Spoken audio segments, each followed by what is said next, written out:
Autant je suis très pétillant et très solaire quand tout va bien, mais dans mes phases les plus sombres, je me suis vu dans des états où je me reconnaissais pas et où j'ai vraiment ressenti ce que c'était cette noirceur et cette envie juste de se tuer, tu vois. J'ai la pression de la commu, j'ai la pression de la vidéo, j'ai envie de me prouver à moi-même que j'en suis capable et j'ai pas peur de me challenger parce que j'ai pas peur d'échouer. Plus j'ai montré la réalité des choses et des émotions et des sentiments et plus j'ai été moi-même à travers le contenu, plus ça a résonné avec la commu et plus j'ai reçu les meilleurs messages que j'ai vus de ma vie. Pour n'importe qui voudrait se développer maintenant à travers les réseaux, je dirais juste qu'il faut comprendre les codes des réseaux dans lesquels ils veulent se développer. Mais il n'y a aucun youtubeur qui excelle sur TikTok, il n'y a aucun tiktoker qui excelle sur YouTube, il n'y a aucun instagrammeur qui produit du contenu régulier sur YouTube ou sur TikTok ou sur LinkedIn. N'oubliez pas que vous avez grandi en développant les traits de caractère de ce qui aurait sauvé vos parents. Planté de paille. Salut Tristan. Salut. Ça va? Comment va Alec? Eh ben écoute, en pleine forme, ça me fait plaisir de t'avoir ici. Depuis le temps qu'on doit faire cet épisode. Bah depuis un bateau balinais. Hein. Ouais. La dernière fois qu'on s'est vu, c'était il y a 1 an et demi, au soleil, sous le sunshine de l'Indonésie. C'est ça, c'est ça. Et on se retrouve dans une salle sous interrogatoire, un peu dans... Tu vas tout nous dire ici. Qui me fait un peu peur, je vous avoue là, mais... On a même kidnappé tes chaussures. Et ouais, de ouf. Là, on est vraiment en condition pour être podcasté de manière... tranquille. Parfait. Je vais t'épargner la lourde tâche fastidieuse de te présenter. Avec plaisir. Non pas que tout le monde te connaisse, quoique peut-être, mais en tout cas, je vais te présenter rapidement. Donc, Tristan Defeuillet-Vang. C'est moi. C'est important. Salut. Personnage emblématique de YouTube, tu t'y lances le 27 mars 2017. À 16 ans, tu te tournes vers le mannequinat. Tu es également passionné d'arts martiaux. Ceinture noire de Kung Fu 2e Dan, inspiré également, j'imagine, par ton papy qui est grand maître. Un peu forcé même, un peu couteau sous la gorge quand même. Tu sors ton premier livre, Les mensonges du fitness, pendant tes études également, parce que à la suite de tout ça, tu t'intéresses à la muscu, tu t'intéresses aussi au coaching sportif. En 2017, tu participes à la saison 2 de Ninja Warrior. En 2018, tu participes à la 10e saison des Anges de la télé-réalité. Mais aujourd'hui, tu es créateur de contenu avec un concept précis, Practice Makes Perfect. Ça, c'est de la belle intonation. Un petit pouce bleu là sur le podcast pour cette intonation de qualidad. Il faut, important, qui aura du coup toujours un lien en fait vers le progrès, le dépassement de soi, physique, mental, émotionnel, des concepts qui te permettent de vivre des expériences uniques également, typiquement apprendre à sauter en parachute en seulement 72 heures, mais toute ta chaîne elle est orientée aussi vers des expériences du type passer 168 heures seul sur une île isolée du monde, passer une nuit suspendu en haut du vide, pêcher le plus gros poisson du monde, survivre 50 heures sur une ville déserte, être SDF pendant 24 heures. Voilà, il y a d'innombrables concepts dont on pourra revenir dans cette interview. Tu as obtenu, il n'y a pas si longtemps que ça, et félicitations, ton premier million d'abonnés sur YouTube le 27 juin dernier. Stone, le fameux. Tu l'as mérité, tu l'as attendu celui-là. On voyait le compteur tous les jours sur les stories. Donc tu n'es pas seulement un créateur de contenu, tu es un aventurier intrépide qui relève des défis au quotidien hors du commun. Encore hier, on a de la chance de t'avoir ici parce que tu apprenais à faire quelque chose d'assez dangereux. On va pas teaser, même s'il sera sûrement déjà sorti. Mais non, faire un wheeling en moto sans avoir le permis, c'est pas non plus le truc le plus dangereux, quoi. Ouais, mais quand même. Ouais. Déjà que quand même. Le premier jour où j'ai appris à faire du scooter, j'ai failli me tuer à Bali. Bah t'as fait un wheeling, j'imagine, sans faire exprès. Ouais. Exactement. Quasiment. Et j'ai arrêté complètement d'utiliser ce genre d'engin. Ouais, bah c'est la seule expérience que j'avais, par exemple, tu vois, de scooter à Bali. Et du coup, quand on m'a posé sur une 125, on m'a dit tiens, tu vas lever, tu fais comme ça. Effectivement, j'ai failli pas venir au podcast, quoi. J'ai failli casser 2-3 trucs, mais tout va bien, je suis là. T'es là, c'est parfait. Et en parallèle de tout ça, t'as aussi un côté entrepreneurial. T'es à la tête de la marque PMP. Justement, et cofondateur de Beyond Talent, une agence d'influence que tu as cofondée avec un ami à toi que j'ai eu le plaisir de rencontrer également. Ça en fait des choses déjà, et c'est que le début justement. J'ai envie de revenir aux origines et à la motivation de tout ça, remontant à tes débuts. Qu'est-ce qui t'a poussé initialement à créer ta chaîne YouTube? Est-ce que tu cherchais dès le départ à documenter ta croissance, tes expériences, ou il y avait d'autres motivations? Alors écoute, au tout départ, la chaîne YouTube, c'était un peu une continuité des réseaux sociaux de l'époque. Et du coup, je dis l'époque comme si j'étais vieux, mais en fait, 2016-2017, bah, c'était les débuts un peu d'Instagram, il n'y avait pas trop d'influenceurs. Et à l'époque, j'étais juste sur Insta, parce que je commençais ma carrière de mannequin, et en fait, je postais juste simplement mes photos de mannequin pour avoir un endroit que je puisse tout recenser sur la même page pour envoyer ça aux agences. Donc il n'y avait pas du tout de logique de tiens, je vais peut-être un jour. En fait, on savait même pas ce que c'était influenceur. Enfin, même si je déteste ce terme, mais ça n'existait pas de gagner sa vie sur les réseaux à cette époque. Donc j'avais juste tout recensé là-dessus. Et puis l'algo, à ce moment-là, il faisait que si juste tu postais, t'étais régulier, tu mettais tes petites photos, et ben petit à petit, t'avais du monde qui allait venir. Et donc en fait, c'est un peu tombé dessus comme ça. Et il y avait même pas de story à l'époque, il y avait même pas de live, il y avait rien du tout. Donc c'était vraiment, je partageais juste ma petite carrière de mannequin pour les agences. Et puis j'ai vu qu'il y a eu du monde qui commençait à arriver, qui a commencé à poser plein de questions sur le mannequinat, parce que c'est ce que je partageais à l'époque. Et de fil en aiguille, il y a eu les réseaux qui ont commencé à se développer. Je suis monté peut-être jusqu'à 50, 70 000 abonnés, on va dire, juste de manière Instagram, de manière consistante, en postant de manière consistante, il y a genre 7-8 ans. Et YouTube, du coup, il a été dans la continuité de ça, en mode, bon, là c'est cool, Insta et tout, sympa, mais on peut faire que de poster des photos, et j'ai pas l'impression de pouvoir aller plus loin en termes de contenu, et j'ai envie de partager d'autres trucs, tu vois. Donc là, il y a eu l'arc YouTube, le chapitre YouTube qui s'est ouvert, et à partir de là, du coup... ça a été un peu le déclic de la création de contenu, dans le sens où je me estimais pas du tout créateur de contenu quand j'étais sur Insta. Je estimais juste être un petit gamin, mannequin, un peu coach sportif qui partageait sa vie et qui snappait tout et n'importe quoi. Et par contre, quand YouTube ça a commencé à s'ouvrir, là ça a un peu changé la donne. Ouais. Complètement. Au moment où tu te lances sur YouTube, c'est pas le YouTube d'aujourd'hui où il y a déjà eu des success stories assez incroyables, etc. Dans quelle dynamique tu es lorsque tu te lances sur YouTube? Est-ce que tu as la vision de justement aller chercher la visibilité que tu as aujourd'hui, faire les expériences que tu vis aujourd'hui, etc. Parce que à cette époque, il y a peu de gens qui ont 1 million, 2 millions, 3 millions, 5 millions, 10 millions d'abonnés comme certains les ont aujourd'hui. Et souvent, aujourd'hui, tu vois, les gens qui veulent se lancer dans la création de contenu, ils ont des idoles comme toi, comme d'autres, qui vénèrent et ils démarrent avec l'objectif de déjà tout de suite pouvoir en vivre et puis de faire des millions de vues. À l'époque, c'était pas forcément le cas. Tu peux nous en dire plus? Ouais, c'était pas du tout le cas. Bon, après, moi, j'estime pas du tout être au stade de ces idoles-là dont tu parles, la Squeezie, les Mastu, les Joyka, tous les gros de ce YouTube-là, parce que je suis un tout petit dans ce milieu. En France, même si tu vois 1 million, tu te dis waouh, ça reste petit. Mais en fait, à la base, moi, j'ai commencé même sans savoir ce que c'était YouTube. C'est pour ça que ça a choqué tous mes potes à l'époque quand j'ai ouvert la chaîne, parce qu'ils étaient tous là en mode frérot, qu'est-ce que tu fais là? Genre, t'y connais rien. C'est pas en mode tu vas pas y arriver, c'est en mode frérot, t'as aucune culture de YouTube. Et en fait, la seule culture que j'avais, c'était la culture fitness YouTube de l'époque. Parce que comme j'étais coach, je passais tous mes soirs sur YouTube à regarder des vidéos d'anatomie, de biomécanique. Et du coup, naturellement, quand tu regardes du fitness sur YouTube, encore plus 2015, 16, 17, 18, tu tombes sur Thibaut InShape, tu tombes sur Nassim Saïli, tu tombes sur des grosses têtes body time, tu vois, de l'époque. Et en fait, ça, c'était mon YouTube. Donc, au début, je pensais que YouTube, c'était juste pour faire du sport et à la Thibaut InShape en fait.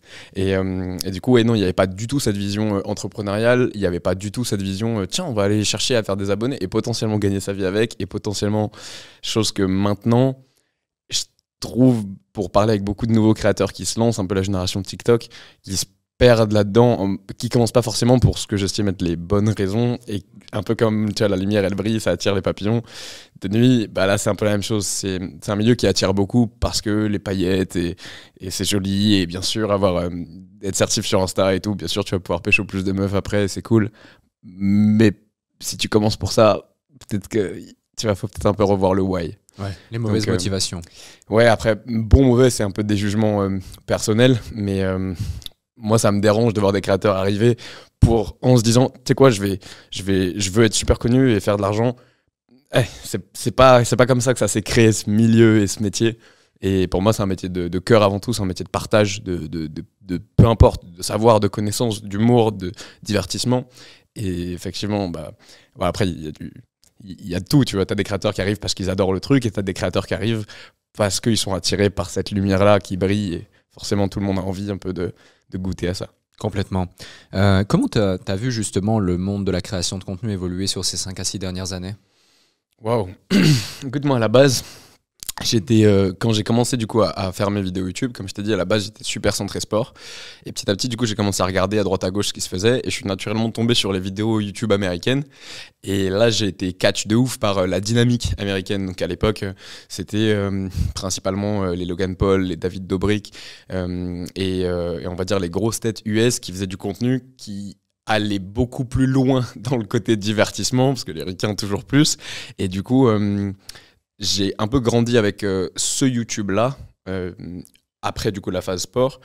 Et ça a grave influencé mes premiers contenus de l'époque. Du coup, c'est pour ça que j'ai eu pas mal de vagues de haine au tout début, parce qu'on aurait dit un petit Français avec une culture américaine qui essayait de faire un contenu un peu américain, avec une expression, une manière de s'exprimer et tout, très ricaine pour un public français. Et à l'époque, j'avais pas de public, en fait. Donc quand t'as pas de public, c'est là où tu te fais le plus défoncer quand tu commences et que t'essayes de faire des trucs.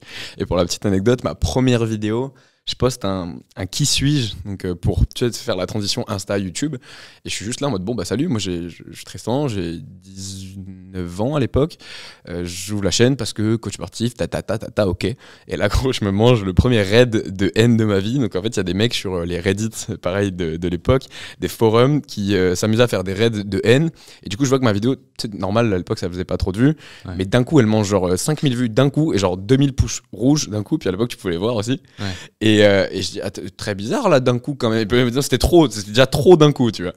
Et puis je vois, genre, il y a, je sais pas, peut-être 500 commentaires qui se posent. Il me semble que c'était genre plus de 500 qui se posent d'un coup. Et c'est que des commentaires de haine, tu sais, en mode de tout. Il y avait du racisme, il y avait de la discrimination, il y avait des insultes de collégiens d'internet.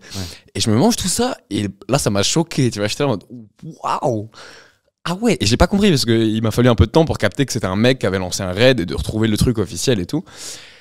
Et bref, je me suis un peu perdu dans cette anecdote. À la base, je sais plus ce que je t'expliquais vis-à-vis de ça. L'évolution justement de YouTube sur ces 6 dernières années. Ah voilà, et du coup, étant donné que j'étais très américanisé dans ma culture, ça au début c'était très complexe de comprendre qu'en fait le public français c'est pas du tout le public US, et la dynamique et genre les ricains, c'est normal quand on introduit une vidéo, genre là, en podcast américain, chez Logan Paul, tu vois, c'est normal que je prenne ça et je te l'éclate sur la table et ça explose de partout et on commence à parler, mais juste, il y a du bubble tea partout, et tu vois. Et en fait, c'est ça, les podcasts ricains, tu regardes chez Impulsive, par exemple. Et donc, juste ça, tu vois qu'il y a une grosse différence de culture de contenu. Et donc du coup à la base je me faisais pas mal critiquer pour ça, même j'avais un franglais qui était beaucoup plus présent que maintenant, parce que comme je regardais que ces vidéos là, et en plus j'habitais à Bangkok à l'époque pour le mannequinat, bah du coup je parlais anglais tous les jours, je regardais des vidéos anglaises tous les jours, et quand j'essayais de faire du contenu, bah ça se ressentait vraiment, et un mot sur deux il était anglais, et je me faisais détruire par la commu française, et j'avais pas vraiment le support de ma commu parce qu'elle était en pleine construction. Donc pour en revenir au contenu, YouTube dans tous les cas ça a changé. Moi maintenant je suis vraiment passionné et fan de cette plateforme, parce que on peut tout y faire, on peut tout apprendre, on peut tout expérimenter à travers YouTube. Tu peux littéralement trouver un travail, tu peux trouver une passion, tu peux développer un art, tu peux développer des skills et tout. Je trouve ça fou YouTube pour ça. Et du coup le contenu, bien sûr qu'il a changé, il a évolué. Après comme dit en fait, comme tu peux trouver de tout, maintenant là c'est une ère où ça se super spécialise, ça super sophistique énormément. Ouais, ils appellent ça un peu la Mr Beastification de YouTube, les ricains, dans le sens où il y a tout qui devient un peu plus grosse prod, plus genre c'est fini les petites vidéos tournées à la cam qui vont faire des dizaines de millions de vues derrière. Maintenant c'est des grosses équipes de prod un peu à la plateau télé et tout. Et donc objectivement YouTube ça devient ça. Mais YouTube, le YouTube français suit toujours le YouTube ricain un peu plus tard. Genre c'est les States qui donnent les grosses trends, parce que tous les gros créateurs sont là-bas.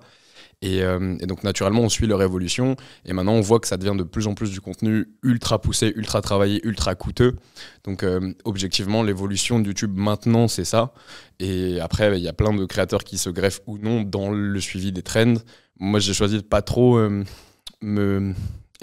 essayer de chercher à être viral, mais plus m'écouter moi et me respecter moi en faisant ce qui me plaît vraiment, ce qui me parle vraiment. Et bah, par exemple, c'est mes 2 premiers tatouages. Ici, c'est marqué Still Learning, ici, c'est marqué Growth. Donc en traduction littérale, toujours en phase d'apprentissage et croissance. Et c'est vraiment, mon contenu, c'est le mix de ces 2 trucs posés dans des vidéos, tu vois, où j'apprends toujours des trucs, des sports, des disciplines, de l'art. Et j'essaye pas trop de surfer sur le truc viral du moment pour faire des vues et chercher à surfer sur une viralité éphémère, tu vois. J'essaye plus de construire une vraie audience en partageant ce qui me plaît, ce qui m'anime vraiment. Et du coup, j'ai aussi l'audience que je mérite, tu vois. Donc, qui est plus petite que certains créateurs qui, du coup, vont surfer sur tout ça, mais qui, moi, me parlent beaucoup plus. Genre, les échanges que j'ai avec la vraie commu qui suit, que je croise dans la rue ou à la salle et tout, c'est fou. J'ai l'impression que je parle vraiment à des potes, pour le coup, parce que si tu regardes mon contenu, tu me connais entre guillemets, tu vois. Oui, parce Donc, que t'es le même et t'es authentique, tu partages réellement ce que tu ressens. Et justement, ce fait de t'écouter, d'être authentique et de faire du contenu que tu aimes et que tu as envie de faire, plutôt que de faire du contenu qui pourrait t'offrir 100 000, 200 000, 300 000 vues par vidéo et quelques centaines de milliers d'abonnés potentiellement en plus ou plus rapidement, tu l'as toujours eu, cette vision ou autre, parce qu'on voit de plus en plus de youtubeurs à un moment donné faire une sorte de crise de conscience ou crise existentielle ou devoir faire une pause parce que justement il y a eu une phase où ils étaient tous en quête de plus en plus de vues, de plus en plus d'interactions et ils se mettaient une pression. Et toi, dans le discours que tu tiens ici, on voit que tu t'es retiré justement complètement de cette pression et tu fais vraiment les choses parce que tu les aimes et parce que tu es animé par le fait de les faire. Tu as toujours eu cette vision ou tu as eu une phase où...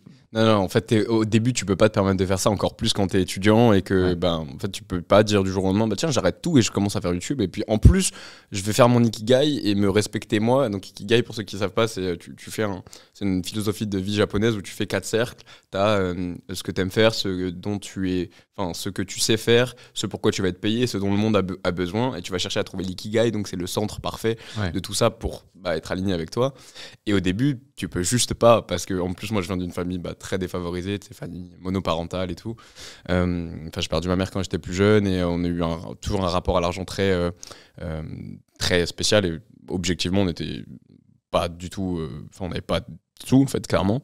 Même famille d'immigrés, mon grand-père qui est venu du Vietnam ici pendant la guerre et tout, bref. Donc, je me suis encore une fois perdu, mais. Attends, qu'est-ce que j'étais en train de te dire ? Justement, par rapport à cette vision de créer du contenu que tu aimes plutôt que de créer du contenu qui a potentiel de trend. Et du coup, en fait, au début, tu peux juste pas faire le contenu que tu veux parce qu'au début, il faut que tu comprennes les codes et encore plus quand t'es en train de construire le truc. Donc forcément, financièrement, il faut que tu trouves un moyen de rentrer des sous pour les réinvestir là-dedans et tout. Donc, ça prend beaucoup de temps de se trouver, enfin de se chercher d'abord avant de se trouver. Ouais. Et t'es obligé de passer par une phase où tu vas tester plein de trucs qui vont te plaire ou non. Et en fait, plus t'avances, plus t'apprends à te connaître toi à travers ce que tu fais. Donc, ça prend du temps dans tous les cas. Ouais, c'est hyper intéressant. Je rebondis sur un sujet.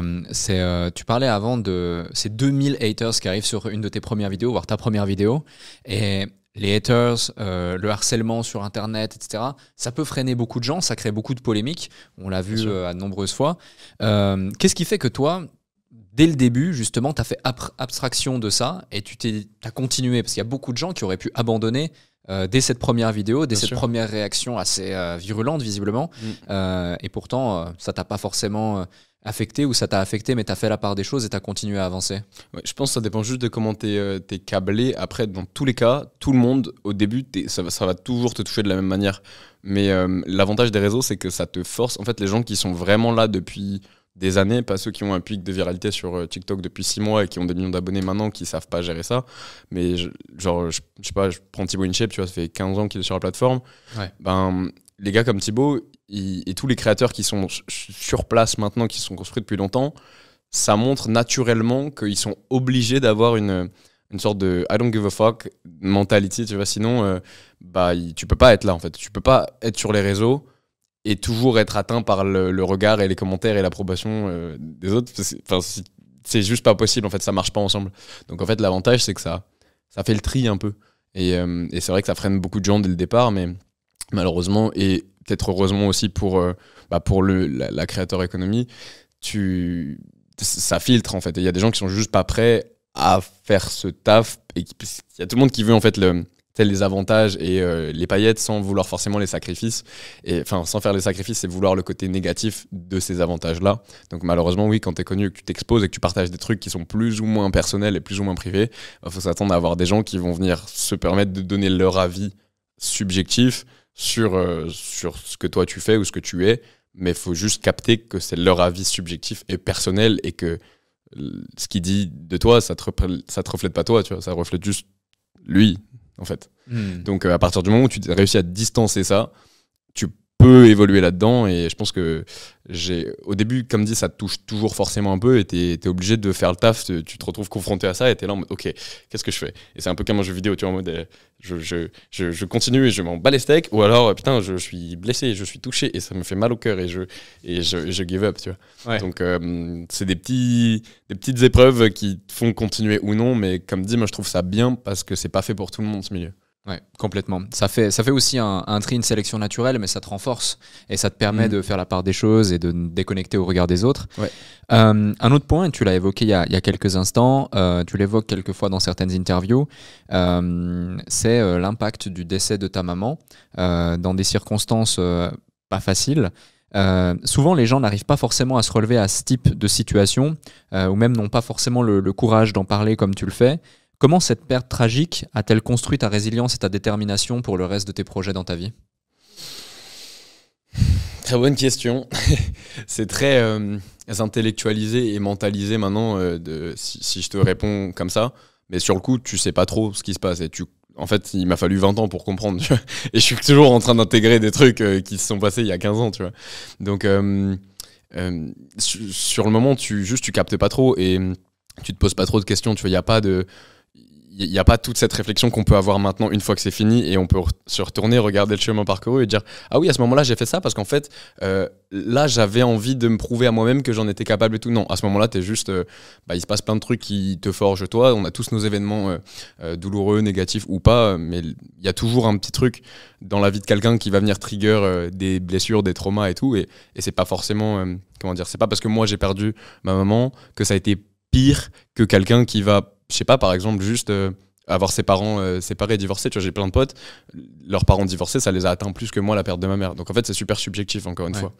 Et sur le moment, je pense qu'on sait tous pas vraiment pourquoi on fait ce qu'on fait à ce moment-là.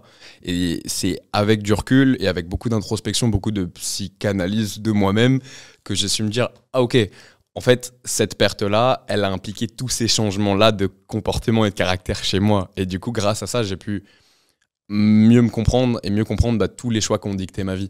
Mais sur le moment, tu captes rien, juste tu fais. Genre, par exemple, je savais pas pourquoi, mais j'ai toujours voulu faire des sous très tôt, tu vois. Et j'étais là en mode...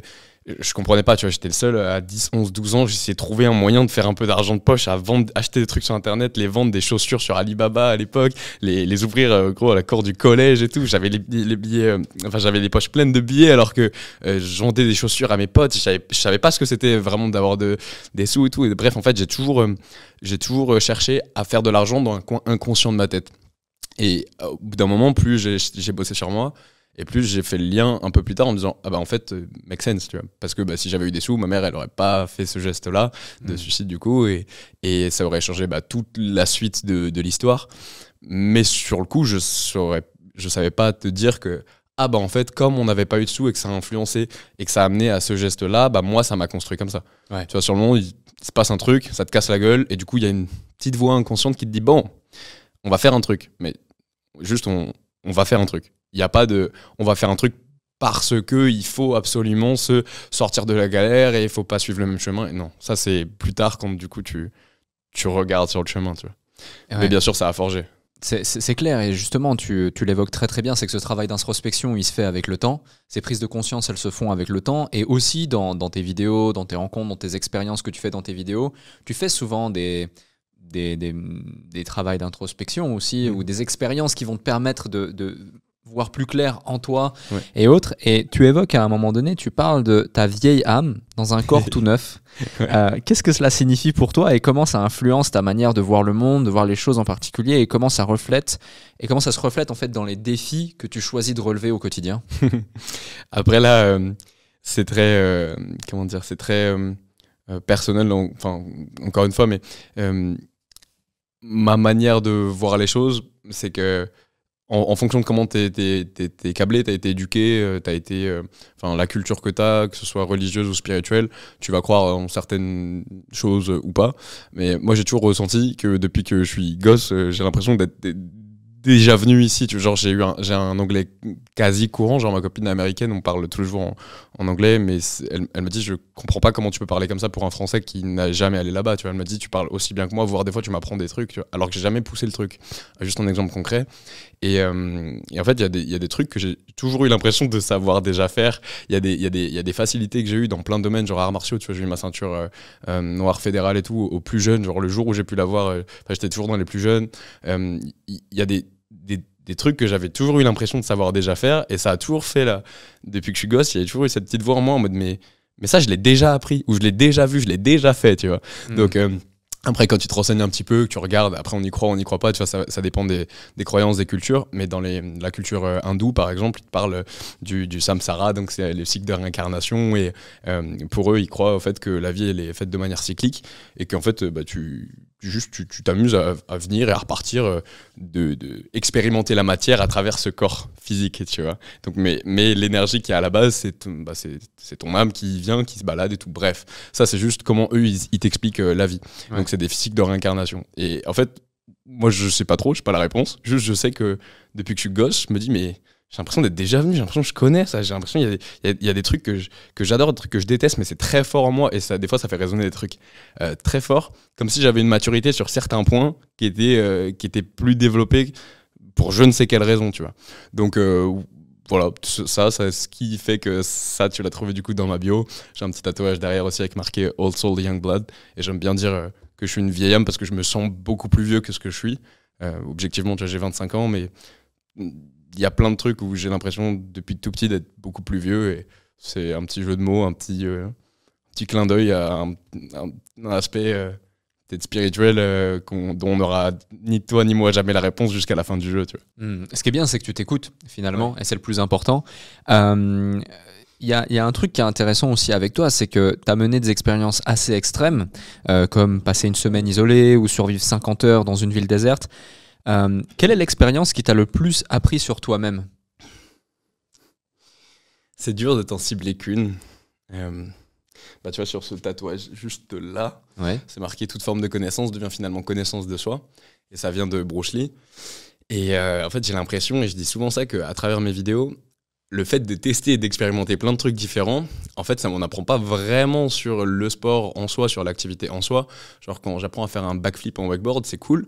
Mais en fait, j'apprends plus comment mon corps réagit quand il est sur cette planche-là et que il faut envoyer un backflip, mais j'ai peur et ci et ça.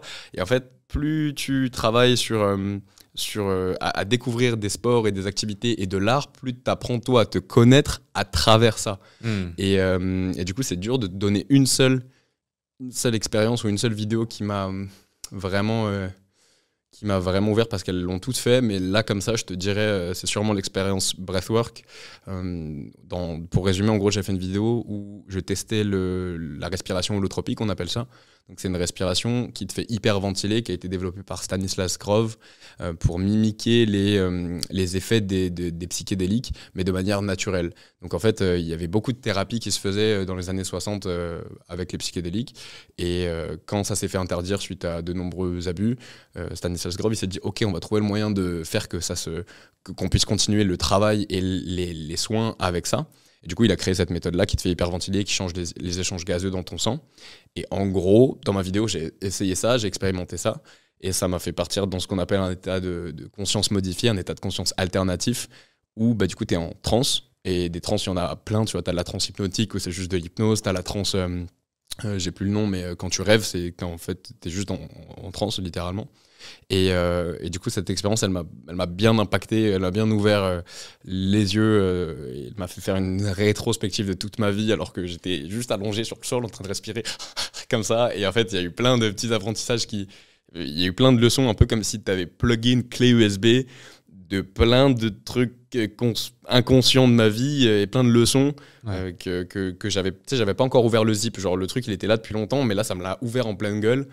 Et du coup, je te dirais là comme ça que ce serait sûrement cette vidéo. Ouais, je l'avais vue cette vidéo d'ailleurs, elle est assez impressionnante et j'invite celles et ceux qui nous écoutent à aller la regarder si vous l'avez pas vue parce que autant ça peut paraître assez étrange ou déroutant lorsque tu la regardes et autres, mais tu étais à Bali à ce moment-là et effectivement j'ai beaucoup de personnes qui ont fait cette expérience. Tu connais la vibe qu'il y a sur Bali. Hein.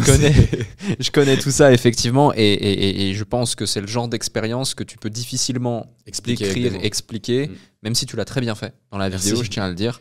Mais il faut plutôt le vivre pour le comprendre. Il y a en fait, il y a beaucoup d'expériences et de voyages introspectifs qu'on peut décrire d'ineffables ou d'indicibles, dans le sens où c'est deux mots qui veulent dire qu'il n'y a pas de mots pour le décrire tant que tu ne le vis pas. Et toutes les personnes qui vivent une expérience mystique, ils te diront que en fait, dès que tu mets des mots dessus, ça limite l'expérience en soi. Et ça l'a...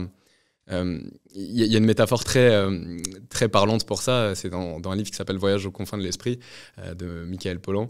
En gros, il parle de ces états de conscience modifiés, notamment suite à des psychotropes. Et il dit, en fait, c'est comme si tu prends un homme de Néandertal qui est dans sa grotte avec ses potes et qui a l'habitude de chasser du mammouth et le faire cuire et le manger et rechasser et aller prendre des baies, et que tu le prends et tu le téléportes à Manhattan en 2050 et tu le laisses là pendant quelques heures. Ok. Il voit tout, il touche tout, il entend tout, il ressent tout. Maintenant, tu le remets dans sa grotte. Ok. Comment tu veux qu'il explique ça à ses potes? Et en fait, c'est exactement ça l'indicible. Tu vois, c'est ok. Il était à Manhattan. Tu vois, on l'a vraiment téléporté. Maintenant, comment tu veux essayer de communiquer ça avec des mots? Parce que les mots, ils sont limités en fonction des mots eux-mêmes, tu vois. C'est ça. Donc en gros, ouais, c'est toujours très dur de mettre des mots sur ce type d'expérience-là, surtout que c'est pas la première que je vis en perso. Ça, c'est des trucs que je fais de mon côté, donc sur lesquels je m'exprime pas forcément publiquement. Mais plus j'expérimente, plus je capte qu'il y a des trucs t'as beau maîtriser le français ou n'importe quelle langue, il y a des trucs que tu pourras jamais expliquer avec les mots, tout simplement parce que le mot lui-même limite... souvent, tu vois. Complètement. Parmi tous les PMP que tu as réalisés, lequel t'a marqué le plus émotionnellement et lequel a eu le plus grand impact sur ta vie quotidienne ou ta vision du monde? En fait, j'en reviens un peu à la même réponse, c'est que c'est dur de les séparer parce que tu vois, je sais même plus exactement tout ce que j'ai fait. L'idée, moi, c'est que je me vois comme le youtubeur français qui veut tout apprendre et tout expérimenter. Et du coup, vraiment, là, je crois que ça fait beaucoup de trucs qu'on a fait sur la chaîne. Ouais. On a genre 350 vidéos, grosses vidéos, pas des petits TikTok qui prennent 10 secondes. C'est souvent des vidéos de 20, 25, 30, 35 minutes où je tryhard à fond dans un domaine. Extrêmement bien produite en plus. Merci, on essaye, mais on essaie de garder un côté humain et pas télé. Donc voilà, c'est le côté YouTube friendly que j'aime. Mais du coup, là, je ne saurais même plus te décomposer tout ce que j'ai fait parce que pour moi, je le vois comme si ça faisait partie d'une grosse... En fait, pour moi, ma vie, c'est un PMP, tu vois. Ma vie, c'est de practice makes perfect, donc la traduction littérale, c'est un forgeron qu'on devient forgeron. Et du coup, comme toutes les petites expériences, je les vois partie de la plus grosse expérience de je veux tout apprendre, tout expérimenter. Ils m'impactent tous à des niveaux un peu différents, tu vois. Par exemple, quand j'apprends à sauter seul en parachute, ça vient trigger tout de suite la peur de « Ouh là là là, qu'est-ce qu'on fout à 4200 mètres de haut, à ouvrir la porte d'un avion et à sauter ?» Mais le PMP d'après, je sais pas, récemment on a fait du spearfishing, ouh là là là, qu'est-ce que je fous à me retrouver à 25 mètres de profondeur sans oxygène avec un harpon dans la main à chasser un maquereau espagnol de 10 kilos, tu vois, j'ai jamais fait ça, je sais pas ce qui se passe. Et en fait, chaque expérience, vraiment, elle m'en apprend sur moi, sur mes peurs, sur mes compétences, sur là où je me sens bien, là où je me sens pas bien, là où... Et en fait, c'est juste la vie, parce que si tu dézoomes, je pense que c'est ce qu'on fait tous au travers de notre vie en testant des trucs, tu vois. Ouais.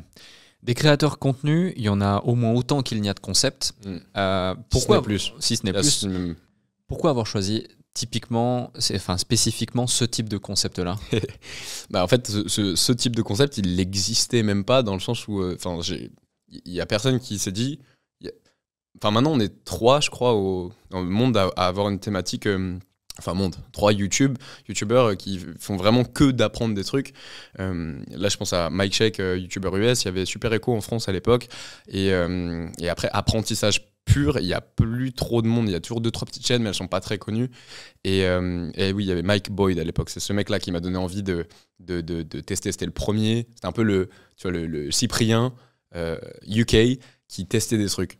Okay. Et donc, en fait, en regardant tout ça, ça m'a fait un petit déclic en voyant que ce mec-là, il faisait des vidéos où en fait, c'était pas les vidéos que j'aimais pas trop du YouTube, où c'est que de la personnalité. Moi, j'ai un peu du mal avec ces YouTube-là où en fait, si tu connais pas la personne, ça, tu cliquerais jamais dessus, tu vois. Genre, j'ai du mal avec les youtubeurs qui se reposent sur leur laurier en mode, bah, comme je suis connu, je peux faire une vidéo en mode, je me fais un café, ça va faire 3 millions de vues, bah, je vais pas me casser la tête à, frérot, à aller grimper le Kilimandjaro pour faire des vues, du coup.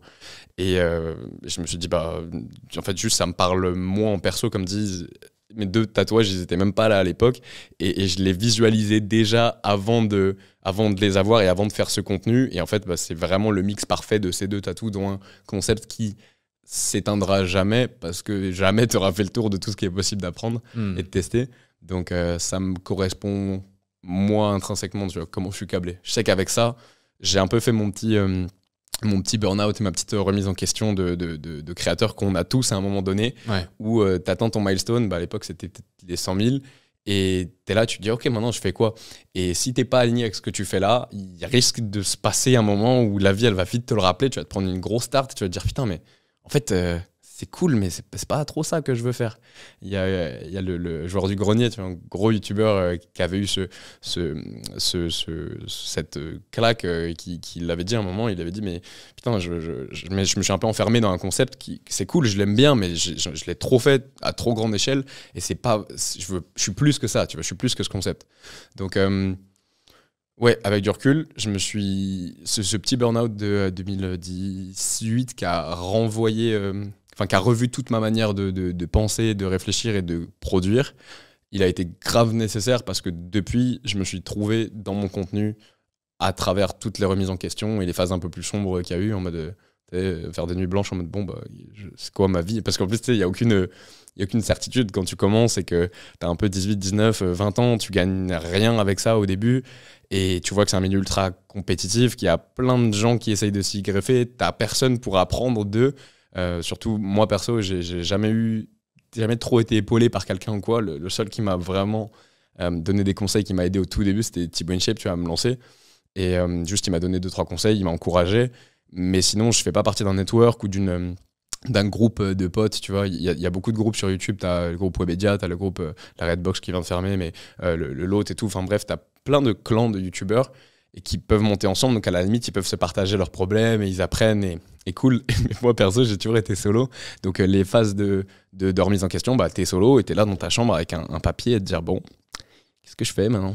Est-ce que elle est où la suite, tu vois? Et si j'investis autant et que ça marche pas? Et si j'arrête mes études pour ça et que en fait non? Et si boum, sans parler du coup de la pression qu'on a tous connue, parce que j'imagine qu'il y a beaucoup d'entrepreneurs qui essayent de lancer des trucs sur le podcast, tu lances un truc, mais comme dit, t'as aucune sûreté que ça marche, et du coup tout le monde autour de toi sait que tu testes un truc, et du coup tout le monde, tu sais, est un peu là en mode bon, au cas où, tu sais, continue un peu tes études, au cas où. Ouais. Et du coup il y a aussi cette pression sociale là qui a été à prendre en compte.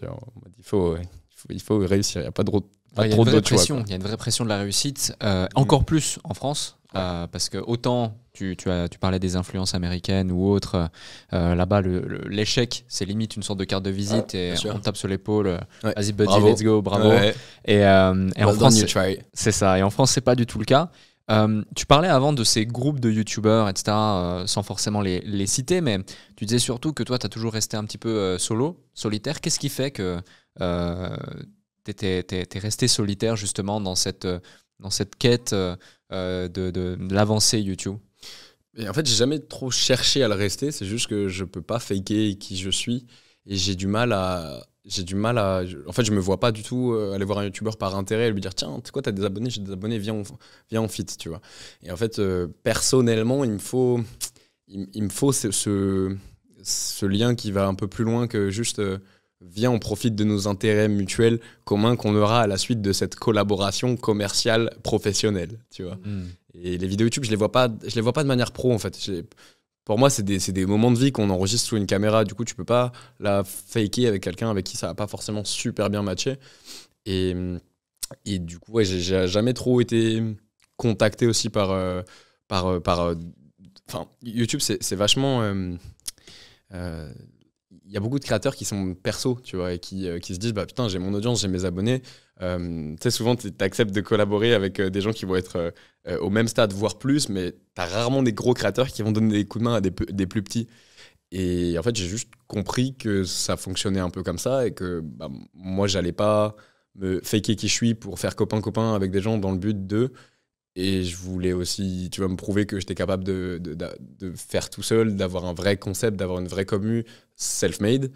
Mais parce que juste aussi, j'ai pas du tout eu j'ai pas trop eu l'opportunité de créer des liens ultra forts avec d'autres youtubeurs. Bon, j'ai plein de potes youtubeurs maintenant, mais surtout au début, il y avait pas trop de monde. Complètement. Et je pense aussi, juste pour rajouter un point sur ça, il y a eu aussi un gros épisode sur lequel je ne vais pas forcément revenir parce que flemme de remettre le couteau dans la plaie et de rejeter un peu d'huile sur le feu, mais il y a eu un gros épisode 2018, 19, 20, un peu drama où il y a eu des grosses phases de cyberharcèlement. C'était le premier gros procès vis-à-vis de ça. Et je pense que la plupart des youtubeurs, enfin à ce moment-là, tout l'écosystème français était au courant de ce qui se passait. J'avais reçu des centaines de messages de toute la planète, de l'influence des réseaux sociaux. Et donc tout le monde était au courant, mais je pense qu'à la suite de ça, les gens ont aussi eu peur de potentiellement collaborer avec quelqu'un qui se mangeait autant de haine que moi à l'époque. Parce que c'est ton image en fait. Et du coup, au même stade que toi, en tant que boîte, tu vas éviter de faire une collab avec une boîte qui reçoit des messages de haine qui sont pas forcément justifiés. Bah là, c'est un peu la même chose, tu vois. Et je pense que dans l'inconscient, pour avoir échangé avec quelques créateurs, je pense qu'il y a aussi ça qui fait que... Ça faisait peur. Ouais, ça faisait peur. J'ai 2-3 créateurs qui m'ont dit frérot, je t'adore, mais je peux pas faire une vidéo avec toi, j'ai peur de me... Et je vais même pas... Genre, je vais pas communiquer sur toi ou quoi, ou sur... parce que j'ai peur des retours, tu vois. Donc, quand j'ai compris ça, je me suis dit, ok. Donc, je reçois grave du soutien en perso et tout, mais en fait, il y a juste des gens qui veulent pas se mouiller, chose que je peux comprendre. Et je pense que ça joue aussi au fait que je me suis construit tout seul. Parce qu'il n'y a pas trop eu le choix, en fait. Avec du recul, sans forcément revenir sur tous les détails de cette affaire, de cette histoire, quelles sont les leçons que tu en tires justement de cette situation où tu as reçu, pour le coup, là, effectivement, des vagues de haine qui étaient injustifiées, qui plus est qu'est-ce que ça t'a appris, en fait? Je pense que dans tous les cas, n'importe quelle phase où tu reçois de la haine pure et dure gratuite, que ce soit en physique ou en digital, tu vas en retenir les mêmes leçons. Et pour moi, ça a été que, quoi qu'il, tu peux pas...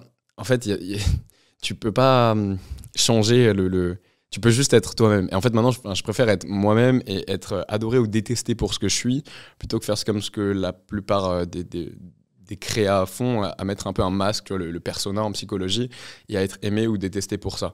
Et du coup, quand tu te manges toutes ces vagues de haine, ça te force juste à être OK, à accepter encore plus le fait que tu maîtriseras jamais la vie des gens et que en fait, faut absolument pas que ça te touche. Enfin, idylliquement, faut pas que ça te touche, même si ça le fera forcément au début. Mais il faut absolument pas que ça change ta ligne directrice si toi, tu es conscient de ce que tu fais, de ce que tu apportes et de ce que tu es, tout simplement. C'est Gary Vee qui disait en mode, tu vois, tu as ta ligne directrice et tu devrais, techniquement, en tant que créateur de contenu, ignorer autant les haters que ta commu, dans le sens rester neutre et aligné vis-à-vis de toi-même et pas te faire emporter par les gens qui disent « Ah, c'est trop bien, j'aime trop ce que tu fais, tu devrais un peu faire ça », tu sais, qui vont naturellement t'orienter à faire des trucs, genre ce que joueur du grenier, ce qui lui était arrivé. Et par les haters qui sont là en mode frérot, t'es une merde, genre arrête, c'est éclaté au sol ce que tu fais. Et il faut juste pas se faire influencer ni par le positif ni par le négatif et maintenir ta ligne droite à toi, ton alignement perso. Et ça, je pense que c'est le plus dur. Complètement, et ça demande vraiment un détachement complet, une connaissance de soi, savoir pourquoi on fait les choses également. Ouais. Parce qu'autant réussir éventuellement à se détacher du regard des autres et des critiques, ça peut être une chose et on peut faire un travail sur soi, mais par contre se détacher des commentaires positifs ou des suggestions de la communauté et tu as l'impression que tout le monde te le dit alors qu'en fait c'est juste 10 personnes, mais tu fais 50 000, 100 000, 200 000 vues et tu vas orienter ton contenu de la mauvaise façon pour la masse qui en fait, elle, est silencieuse, la majorité qui est silencieuse. Ça peut être très problématique. Même pas que pour la masse, en fait, pour toi. Tu vois. Ouais, moi, maintenant, je fonctionne comme ça. Je me dis, si moi j'aime la vidéo, mon audience qui résonne vraiment avec ce que je fais, elle aimera la vidéo. Je vais plus me forcer à faire un truc qui... En fait, quand je fais un truc qui me fait chier, je vais le dire, tu vois. À l'inverse de l'époque où je vais me dire, ah merde, faut que... je peux pas me permettre de dire que ça, j'aime pas parce qu'il faut que je montre le bon exemple de... Et en fait, une fois que j'ai enlevé le persona, que j'ai dit, c'est quoi, je vais être moi, en fait. Et puis, ça va plaire ou pas. Et puis, en fait, on s'en bat les steaks, tu vois. Genre, si tu suis, tu suivras pour le vrai moi. Et le vrai moi, il il est humain, tu vois. Donc il y a des trucs qu'il va adorer, il y a des trucs qu'il va détester. Et s'il gueule et il casse des trucs pendant un tournage, ben, il gueulera et il cassera des trucs. Et à l'époque, je les coupais, tu vois. Tous ces moments où, souvent, quand j'apprenais à faire des trucs, je suis un très gros rageur, un peu mauvais perdant, en mode compétiteur, genre pas content quand je réussis pas à faire un truc. Et souvent, bah, tous les moments de haine où je m'énervais avec moi-même, et où, je sais pas, des fois, ça m'est arrivé de pleurer et tout. J'étais là, putain, vas-y, il faut que je cut cette partie parce que je peux pas me montrer ça. Et il faut que je montre que quelqu'un qui réussit et tout. Et au tout début, mes vidéos, bah, c'était ça. Du coup, tu voyais que quelqu'un qui apprenait un truc et qui progressait de manière linéaire et aucun obstacle. Genre, tout allait bien et putain, on réussit à faire l'objectif. Et à un moment, j'ai eu la prise de conscience de me dire, non, je vais me montrer le vrai moi. Et le vrai moi, des fois, il a envie d'abandonner, des fois, il a envie de pleurer, des fois, il a envie de tout casser. Et des fois, il réussit et des fois, il réussit pas aussi. Ouais. Et même c'est drôle parce que les vidéos où je réussis pas, c'est souvent les plus vues même. Bien et sûr. les gens ils s'identifient le plus à ça. Complètement. Ils sont là en mode ah bah en fait c'est cool que tu nous aies montré que tu réussisses pas parce que t'as beau être le mec qui essaye tout et qui teste tout, bah, en fait t'es un humain comme nous. Et du coup ça c'est bête à dire comme ça peut même sonner un peu arrogant ou prétentieux, mais dans la tête des gens qui te voient derrière un écran, c'est comme si ils t'idéalisent, ils te mettent sur un piédestal, ils oublient vraiment que t'es un petit être humain qui ressent aussi des trucs, qui échoue aussi, et qui est pas parfait, tu vois. Complètement. Qu'est-ce qui t'a offert cette prise de conscience du fait d'arrêter de vouloir montrer quelque chose de tout le temps linéaire, droit, parfait, carré, à oser montrer ta vulnérabilité et être authentique? Je pense l'expérience du contenu, le fait que ça me dérangeait de plus en plus de me dire ah ça il faut le couper parce que ça rend pas bien. Et le gros déclic que là j'ai en tête, c'était ma vidéo. J'ai passé 7 jours seul dans mon van, mais genre sans aucun contact. Et à un moment dans cette vidéo, je mets un foulard qui appartenait à ma mamie à mon poignet et tout. Et je suis en train de ranger le van, tout ça, tout va bien et tout. Et d'un coup, j'ai un. Je sais pas, j'ai un. Tu sais, des fois, t'as des bulles de pensée inconsciente qui pop et ça te ramène à un souvenir, une odeur, une musique. Et là, c'était une musique qui m'a ramené un souvenir que j'avais avec ma grand-mère qui est décédée. Et là, je commence à fondre en larmes tout seul au milieu de la forêt dans mon van. Et je suis là. Et en fait, comme la caméra elle tournait, bah, je l'ai laissé tourner, mais je parlais pas. Et je suis là et je suis juste seul avec moi-même à ce moment. Et là, le premier truc que je dis, c'est OK. Je parle à mon monteur en fait à travers la caméra. Je dis OK, coupé.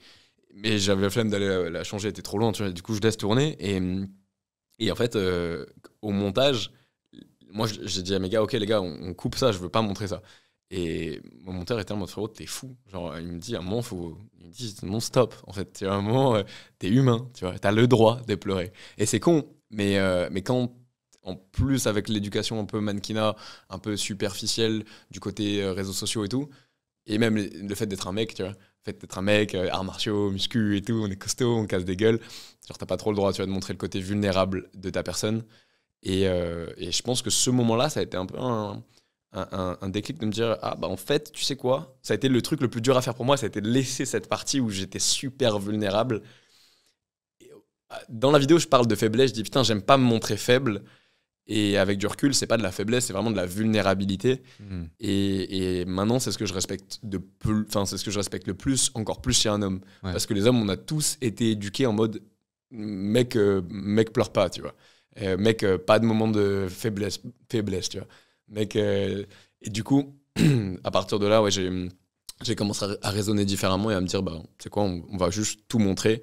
Et comme par hasard, plus j'ai montré réellement la réalité des choses et des émotions et des sentiments, et plus j'ai été moi-même à travers le contenu, plus ça a résonné avec la commu, et plus j'ai reçu les meilleurs messages que j'ai vus de ma vie en mode, j'en sais rien, en mode frérot, je voulais me tuer, j'ai fait 3 tentatives de suicide et tout, mais depuis que t'as fait ça et que t'as parlé de ça à ce moment-là où t'avais les larmes aux yeux, bah, je me suis rendu compte de ça, et du coup maintenant, j'en sais rien, je suis en thérapie, je suis machin. Je suis là en mode, bah, tu vois, à la base, je fais pas ça pour ça. Je fais ça pour moi m'exprimer, mais le fait de voir qu'en m'exprimant, ça fait résonner des petites parts d'être chez d'autres gens, bah c'est génial, tu vois, c'est un cercle vertueux. Qu'est-ce que tu ressens quand tu reçois des messages de gratitude et de prise de conscience comme ça de la part de ta communauté? Bah, comme dit, en fait, j'essaye de rester le plus ininfluençable vis-à-vis de ça pour maintenir ma conduite à moi, que je sais l'intention que j'ai en faisant mon contenu, je sais ce que je partage et je sais que c'est ce que j'estime être du contenu intelligent, même si ça reste du divertissement, mais il y a toujours, tu vois, quand j'apprends n'importe quoi à faire j'en sais rien, à passer 50 heures sur une île déserte, par exemple, bah là, il y a quand même une notion de challenge, de putain, comment ça se passe, de curiosité, de de résilience en mode bon bah genre faut quand même survivre, tu vois. Et même si on voit du divertissement, moi j'essaye toujours derrière, à travers le concept, de partager des valeurs qui vont résonner en toi ou pas en fonction de ton niveau de complexité, tu vois. Il y a certaines personnes qui vont voir que du divertissement, il y a certaines personnes qui vont voir que quand je saute d'un hélico à 5000 mètres et que j'ai peur et que je le fais, bah putain, ils se disent ah bah en fait s'il l'a fait, moi aussi je peux le faire. Et en fait, bah, en fonction de comment t'es câblé, ça va faire résonner différents trucs chez toi ou pas. J'essaie de garder la ligne droite, comme ce que Gary Vee disait, tu vois, il ne faut pas te faire influencer, mais forcément ça fait, enfin pour moi c'est la meilleure récompense que je cherche pas nécessairement à avoir. Je fais pas mon contenu en me disant je veux que ça sauve des personnes dépressives. Mais je fais mon contenu pour moi, et quand le contenu me plaît et me parle, et je suis content et je suis fier d'une vidéo, bah, le fait de le partager et de voir les retours que ça fait, c'est juste un des meilleurs feelings possibles. C'est une conséquence indirecte, et ouais, tout à fait. Ouais. Tu évoquais tout à l'heure le fait qu'une personne t'a aidé au début, c'est Thibaut InShape. On va pas le présenter, je pense que la plupart des gens le connaissent. Tu le connaissais d'avant. Qu'est-ce qui fait qu'il t'a aidé lui spécifiquement plutôt qu'un autre? Ouais, en long story short, on s'est croisés à Bangkok quand j'étais mannequin là-bas. Il faisait une vidéo, il avait besoin d'un guide. Comme je vivais, bah, je lui ai dit vas-y viens, je te montre le truc. Une pote nous a introduit et j'ai passé quelques jours avec lui et Marine Leleu. Et du coup, le voir évoluer en mode et d'échanger un peu sur le concret avec la personne, sur ok, comment ça se passe YouTube, c'est quoi en fait, à quoi ça ressemble tes journées, et comment ça fonctionne, et est-ce qu'on peut un peu en vivre, et est-ce que tout ça, le fait de le voir de si près et de l'intérieur, ça m'a donné ça a allumé un petit feu d'allumette là, en me disant peut-être. Tu sais, je m'étais déjà dit, ok, peut-être YouTube. Et là, ça a ravivé le feu en mode, peut-être bien fort en fait. Et du coup, juste de les regarder évoluer en tant que youtubeur, c'était les premiers youtubeurs que je voyais bosser, faire des vidéos, faire du contenu. Ça a juste allumé la flamme de me dire, c'est possible. 2, j'ai envie de me montrer, j'ai envie de me prouver que je peux en être capable. Et 3, du coup, l'aide que j'ai reçue à l'époque, c'était juste beaucoup de conseils, beaucoup de temps quand on était ensemble, accordé à m'expliquer un peu les bases. Et en fait, c'est ça c'est ça l'aide. C'est pas une aide en mode tiens, viens, on fait une vidéo ensemble et je te fais péter. Tu vois. C'est plus du temps de l'accompagnement. Et enfin, pendant les 3 jours, on est ensemble. Tu vois.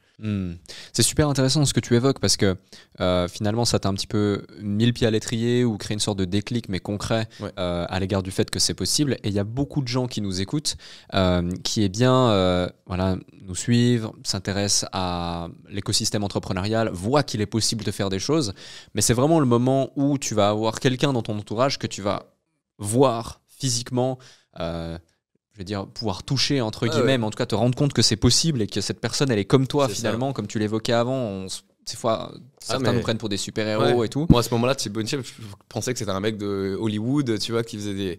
Tu sais, ta vision elle est totalement fausse en fait. Biaisée, totalement biaisée.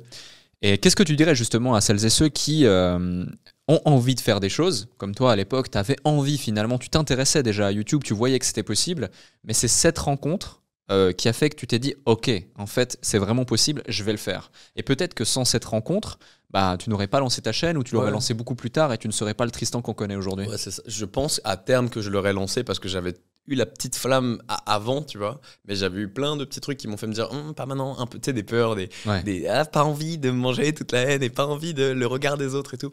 Donc là ça a accéléré le truc. Je pense que naturellement j'y serais allé parce que ça aurait été un peu la suite logique, mais en tout cas ça a planté la graine plus tôt. Mais le truc moi qui m'a fait avoir ce déclic là, c'était effectivement de me dire en fait juste c'est possible, parce que à ce moment là quand t'es tout seul et que t'as jamais rencontré quelqu'un qui vit de ça et qui fait ça, même si il y a une partie de toi qui sait que c'est possible parce que tu vois des youtubeurs sur YouTube, inconsciemment tu penses que c'est pas possible. Donc ça a été ce premier gros truc là. Et pour n'importe qui voudrait se développer maintenant à travers les réseaux, je dirais juste qu'il faut comprendre les codes des réseaux dans lesquels ils veulent se développer, parce que si tu regardes, il y a aucun, à part Thibaut qui est un peu un alien sur tout ça, mais il n'y a aucun youtubeur qui excelle sur TikTok, t'as aucun TikToker qui excelle sur YouTube, t'as aucun Instagrammeur qui est parfait, qui produit du contenu régulier sur YouTube ou sur TikTok ou sur LinkedIn. Et en fait, on a un peu tous nos spécialités, on a un peu tous nos plateformes phares, c'est ça. Et plus j'avance, plus je me rends compte que on est très c'est vraiment dur. Genre, Thibaut, il le machinise très bien son contenu, mais c'est un peu fait comme une entreprise. Tu vois, c'est en mode, ok, lundi on fait un short pour YouTube Shorts, un réel pour Insta réel, un TikTok pour TikTok, tac tac tac. Mais outre lui, je connais personne dans l'écosystème français qui est très bon sur toutes les plateformes. Ouais. Donc pour parler à la plupart des gens, je dirais, faut se concentrer sur ce qui nous appelle vraiment, potentiellement faire son petit ikigai, voir ok, est-ce que j'ai envie de qu'est-ce que j'ai envie d'être en fait, tout simplement. Et une fois qu'on a trouvé ça, donc par exemple pour mon cas c'était YouTube, juste pas chercher à trop s'éparpiller, ça c'est le meilleur conseil que j'aurais pu me donner à l'époque, où je me suis rendu compte, comme dans ton interview avec Yomi, que à un moment il disait plus je cherchais à faire des trucs, moins ça marchait. Bah tout pareil, j'ai l'impression qu'on en vient tous à cette conclusion, que même t'as beau un peu multitask de partout, moi je le vois comme une flèche d'énergie, tu vois, genre tu as 100% d'énergie à allouer à quelque chose et tu le balances, et tu peux un peu le balancer là-bas ou là-bas ou là-bas, ça va, tu sais, ça va illuminer toute la zone, mais tu peux pas le lancer là-bas et là-bas, t'as une flèche. Donc plus j'ai essayé d'ouvrir des side business, plus j'ai essayé de me concentrer à, je sais pas, à écrire un livre en même temps que je faisais mes vidéos, en même temps que je faisais mes études, en même temps que j'étais encore mannequin, en même temps que je montais une marque de thé, en même temps que j'ouvrais une agence d'influence avec mon meilleur pote.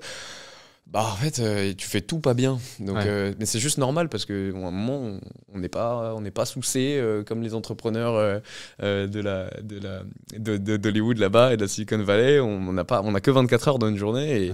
Et je pense que tant que tu te manges pas tes petits premiers burn-out qui te calment un peu, qui te ramènent à la réalité, tu as envie de tout faire. Mais le meilleur conseil à donner, c'est on prend une plateforme, on s'écoute vraiment, on se spécialise dedans en comprenant les codes de cette plateforme-là. Et ensuite, practice makes perfect. Rester focus, je te rejoins à 100%. Tu parles de burn-out, justement. Toi, tu as fait justement plusieurs burn-out, tu as fait une dépression également, dont tu parles également. Comment tu gères le stress et les attentes élevées en évoluant constamment dans le monde de la création de contenu, dans ce challenge quotidien, perpétuel, et cette envie de faire toujours mieux, toujours plus? Très bonne question.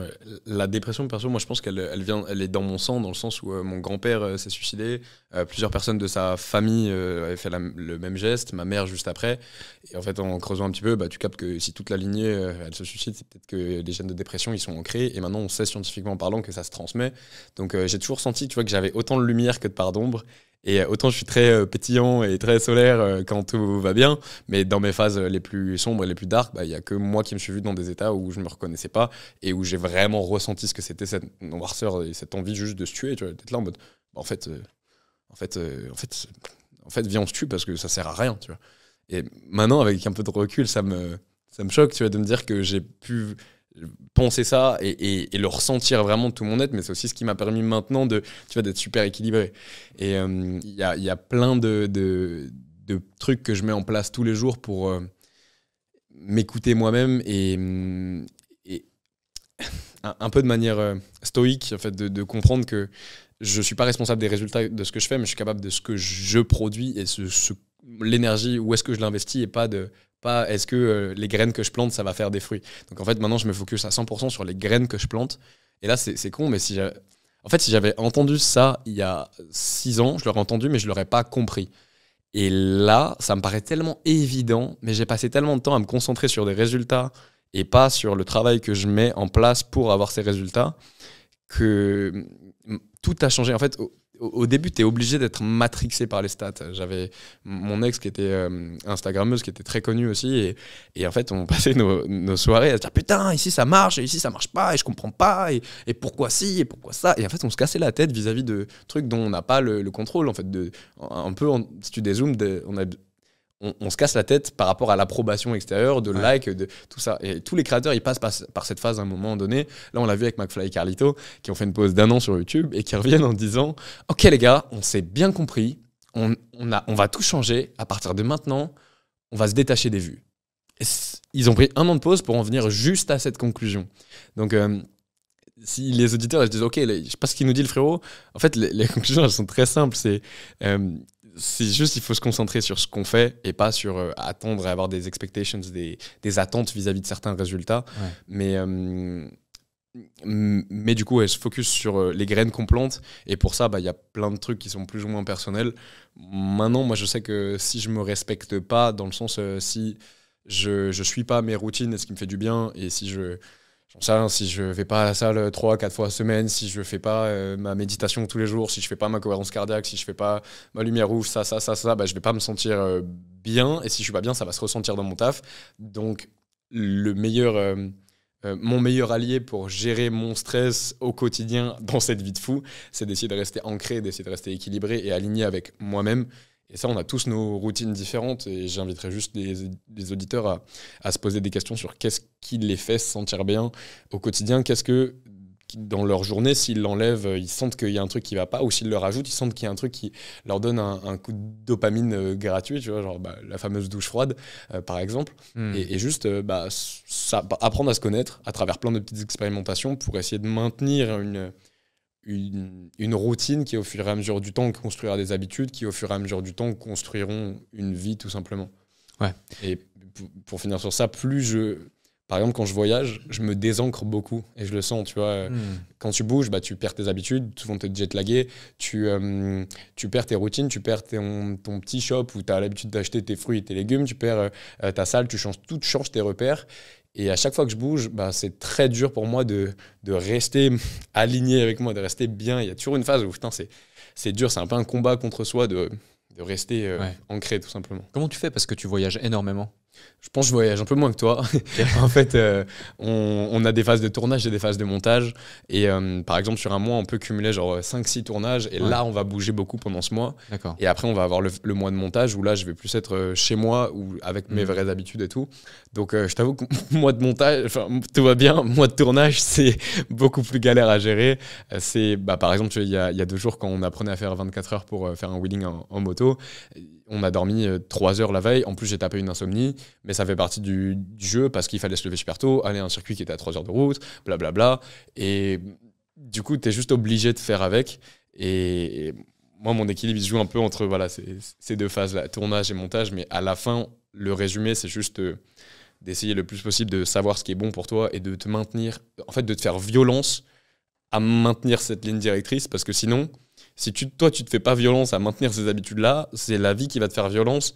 Mais pas dans le sens où genre juste elle va te faire violence, mais tu n'auras pas les bénéfices liés au fait que toi tu as suivi ta ligne, tu vois. Ouais, complètement. C'est aussi le phénomène d'apprécier le chemin plutôt que uniquement la ligne d'arrivée. Exactement. Il y a un autre point, c'est que tu parles d'équilibre au niveau de ton environnement, mais tu as aussi un vrai équilibre social. Typiquement, l'agence que tu as créée, c'est avec un de tes meilleurs amis. Également, tu as une équipe autour de toi par rapport à la création de contenu au global, dont un de tes meilleurs amis qu'on voit parfois à la caméra, etc. Comment tu arrives à gérer cet équilibre entre le côté pro et le côté perso pour réussir à avoir d'une part du fun et d'autre part de la performance et toujours être au niveau d'exigence? C'est très dur. Au tout début, ça a été très dur de gérer les deux, tu vois, de se dire putain, par exemple, mon chargé de prod, c'est mon meilleur pote, enfin un de mes meilleurs potes, j'ai beaucoup de meilleurs potes, mais celui qu'on voit tout le temps sur les vidéos, à la base, c'est un de mes meilleurs potes depuis quasiment 15 ans, tu vois.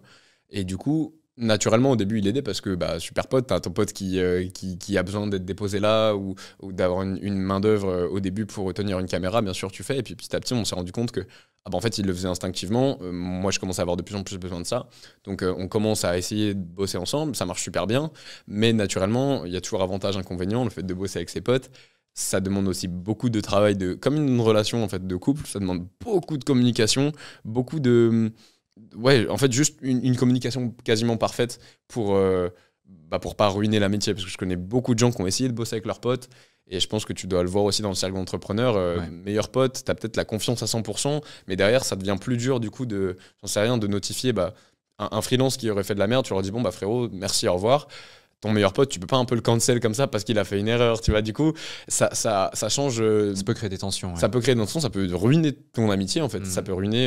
Il y a plein de gens qui bossent avec leurs copains, leurs copines, perso. C'est tricky, tu vois. En fait, c'est respect de ouf à ceux qui réussissent à le faire, mais je pense que ça fait partie de 0,1% des entrepreneurs parce que ça demande vraiment. En plus de tu montes une boîte, il faut aussi que tu montes la relation. Et je sais que c'est peut-être même plus dur de créer une vraie relation saine qu'une vraie boîte qui fait des millions. Ouais, clairement. Sur la création de contenu, tu as publié aujourd'hui plus de 360 vidéos. Il y a beaucoup de gens qui justement cherchent à créer du contenu, cherchent à comprendre les codes. Tes vidéos, elles font plusieurs centaines de milliers de vues, voire des millions de vues. Parmi tout ça, est-ce que tu as typiquement, si imaginons celles et ceux qui nous écoutent, c'est le Tristan du passé et tu es le Thibaut du passé et que tu veux leur donner justement quelques conseils pour leur permettre de créer du contenu à leur image, certes, mais qui va fonctionner, qui va performer au code de 2023, quels seraient ces différents conseils? À savoir que ça va être différent, bien sûr, selon les niches, selon les industries et selon les plateformes aussi. Donc, c'est assez complexe de répondre à cette question, sauf si on fait une masterclass de 3 heures. Mais quels seraient les différents conseils que tu partagerais? Ça me fait penser à un réel que j'ai vu sur Insta où tu as 3 cases à cocher comme des réveils comme ça. Et dès que tu en coches 2, la troisième, elle se décoche automatiquement. Et dès que tu recoches la troisième, ça décoche la première. En fait, ce que tu as dit, tu m'as dit comment on pourrait faire pour faire du contenu qu'on aime, que ça marche et autre chose, je sais plus ce que c'était, mais en mode c'est très dur à l'heure actuelle en fait personne n'arrivera avec le contenu parfaitement aligné avec lui-même, qui va faire des vues et qui en plus va lui permettre de quitter son taf pour investir là-dedans. Au début tu vas forcément devoir te chercher et les réseaux là sont faits d'une certaine manière où c'est extrêmement rare les cas de gens qui vont pas devoir s'adapter à l'algorithme pour percer. Et les gens qui, nativement, en faisant ce qu'ils aiment, vont avoir une croissance exponentielle. Tu vois ce que je veux dire? C'est que là, si par exemple, tu veux percer sur TikTok sans utiliser les trends, vraiment bonne chance, tu vois. Si tu veux percer sur YouTube en partant d'une niche, bah tu vois, genre, combien d'épisodes vous avez sortis depuis le début? Actuellement, on est à 130. 130. Et tu vois la croissance, comment elle est longue et linéaire sur YouTube. Vous fêtez bientôt 70 000 abonnés. C'est ça. Ouais. Voilà, 70 000 abonnés. Ça fait 5 ans que j'ai la chaîne. En réalité, c'est presque 1000 vidéos qui sont sorties sur l'entrepreneuriat. Voilà, c'est exactement ça. C'est ce que je cherche à verbaliser. C'est que du coup, là, toi, tu attaques en faisant ce que t'aimes, ce qui te parle, ce avec quoi t'es aligné. Et la croissance, elle sera comme ça. Et tu sais très bien que demain, t'as pas une vidéo qui va faire 5 millions de vues.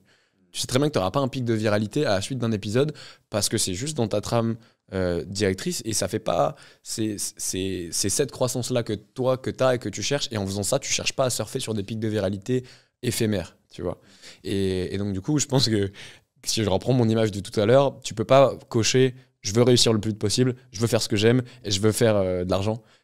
Faudra forcément choisir, et quand tu vas en cocher 2, ça va en décocher une, et du coup je dirais qu'il faut juste faut être honnête avec toi et savoir pourquoi tu viens sur la plateforme. Si au début c'est faire de l'argent et grimper le plus vite possible, ce qui est 100% ok parce que X ou Y raison, bah dans ce cas-là, tu vas être obligé de t'adapter aux algorithmes des plateformes sur lesquelles tu vas vouloir percer, aux trends des plateformes sur lesquelles tu vas vouloir percer, et naturellement, du coup, ça fait que tu vas pas pouvoir faire le contenu idéal, parfait, que tu aurais aimé faire si tu n'étais pas filtré par l'algorithme.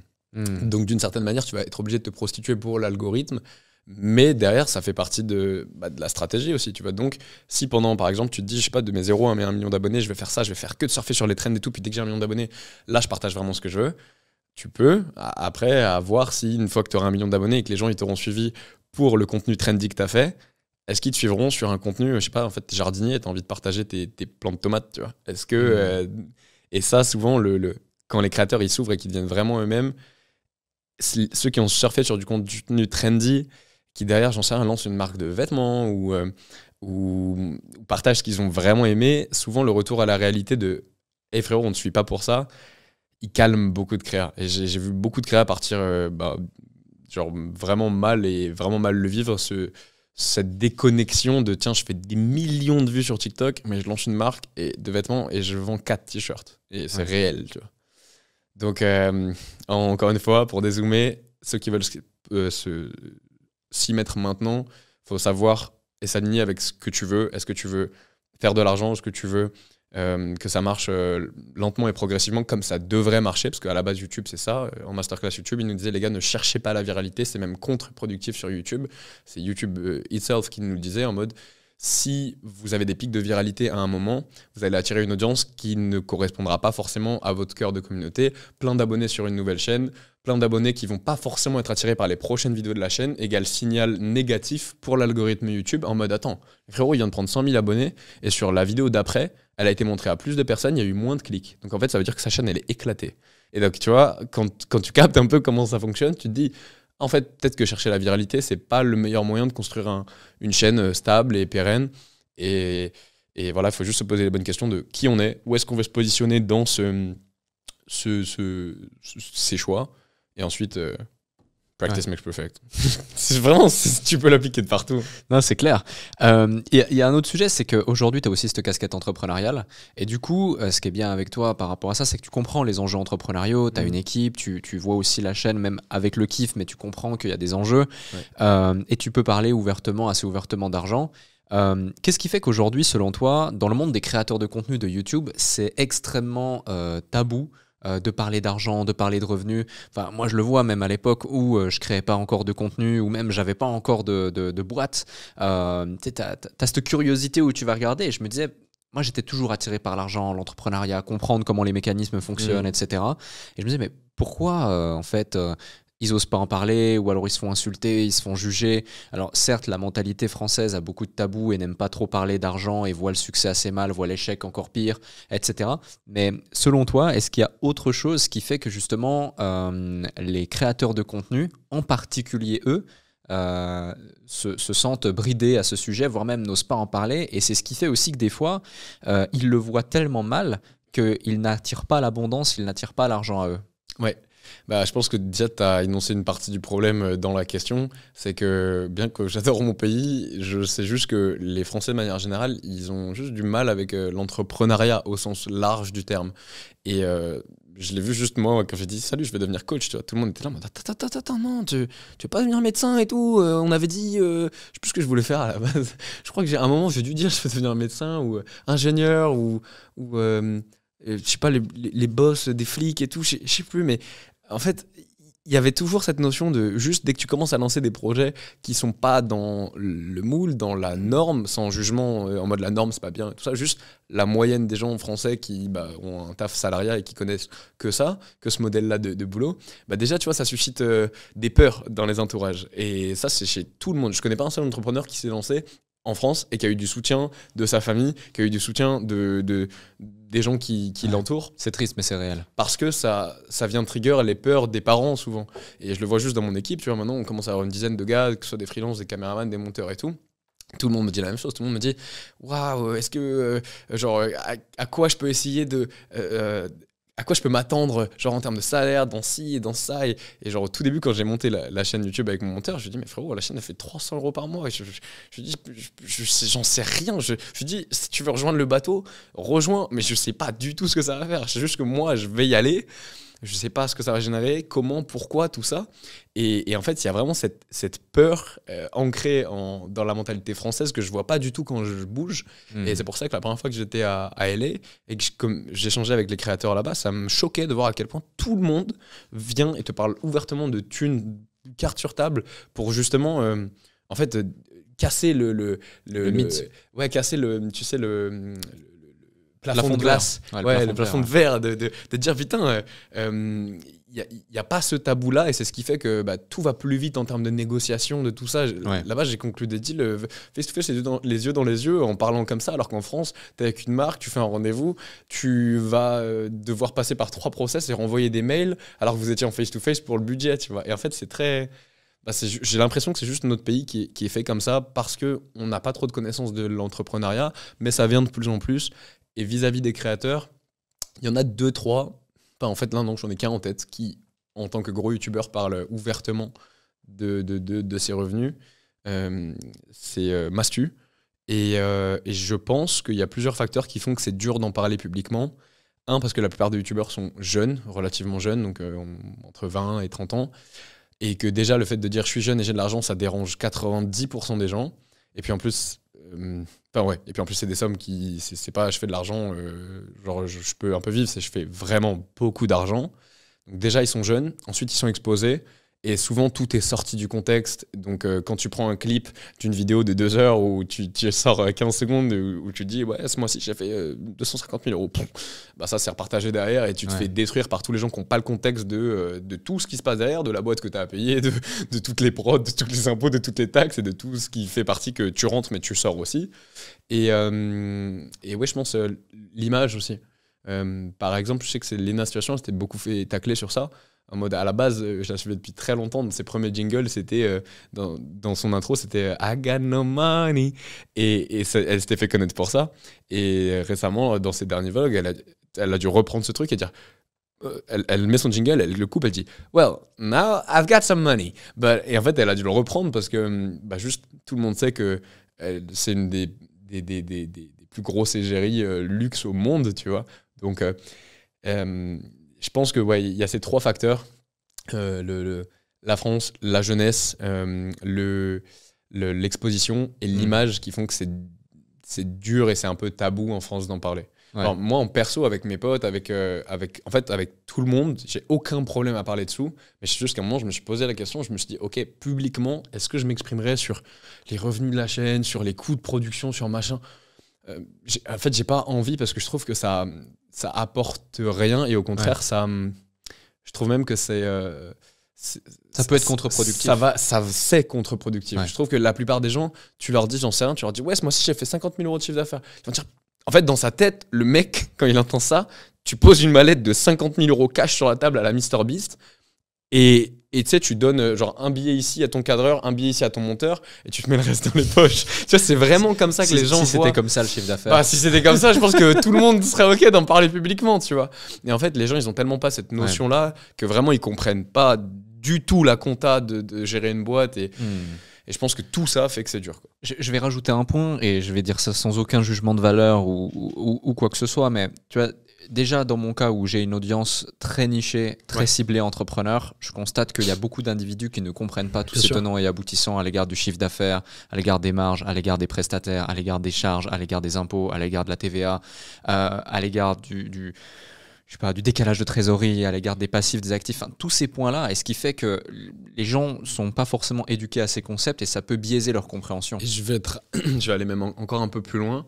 Je pense aussi qu'il y a un truc inconscient en France, pour l'avoir beaucoup vu chez tous mes potes salariés, c'est cette auto-limitation qu'on se met. Du coup, comme tu sais que tu es salarié et que ton SMIC il va être à, j'arrondis, 1 500 € et que tu sais qu'en 10 ans de carrière, tu peux monter à 2 500, 3 000 €, dans ta tête, tu te dis, dans 10 ans, je suis à 3 000 €, boum, boum, boum. Et en fait, tu t'auto-limites à te dire, je peux pas faire plus. Et du coup, quand tu entends des chiffres qui sont au-dessus de ce que toi, t'estimes être le cadre normal de ce que tu t'es imaginé et envision que tu aurais pu faire, et les gens, ça leur fait péter un câble. Et c'est là où, du coup, on en vient à avoir des comparaisons qui ont juste pas lieu d'être, tu vois, en mode pourquoi l'influenceuse, elle gagne plus d'argent que les médecins et tout. En fait, les frérots, ça n'a rien à voir. Vous pouvez pas comparer ça. Et même, je pense que dans l'inconscient collectif, c'est là et c'est ancré vis-à-vis de comment on est construit, en fait. Ouais, complètement. De manière sociétale, tu vois. Je te rejoins. C'est un grand débat, c'est un grand sujet et on pourrait en parler pendant des heures, mais c'est... Il y a des sujets sur lesquels on n'aura pas toutes les réponses, malheureusement. Un autre point, c'est que tu as participé à beaucoup de choses, tu as fait pas mal d'expériences, notamment des expériences aussi, on va dire, télé, comme Ninja Warrior ou Les Anges. Dans quelle mesure ça t'a apporté quelque chose ou ça a été des expériences enrichissantes ou pas? Souvent, quand les gens me disent, ils me disent alors, t'as fait Les Anges et tout ça, il y a toujours tout de suite le côté ah non, pas toi, tu vois. Non, t'as pas fait ça, c'est toujours ce truc. Et en fait, je trouve que les gens sont très jugeants vis-à-vis de la télé-réalité, ce qui est normal parce que... Il y a eu beaucoup de clichés, beaucoup d'histoires. Il y a tout, et c'est mérité. Mais moi, je l'ai pas vu comme ça. En fait, moi, je regardais pas du tout de télé-réalité à l'époque. Et quand on m'a appelé, donc je venais de faire Ninja Warrior, je venais d'avoir genre 19 ans, et... de suite après on m'appelle pour Les Anges. Genre moi je savais même pas ce que c'était, je connaissais le nom et le jingle parce que je l'avais entendu une fois, mais j'avais jamais regardé un seul épisode.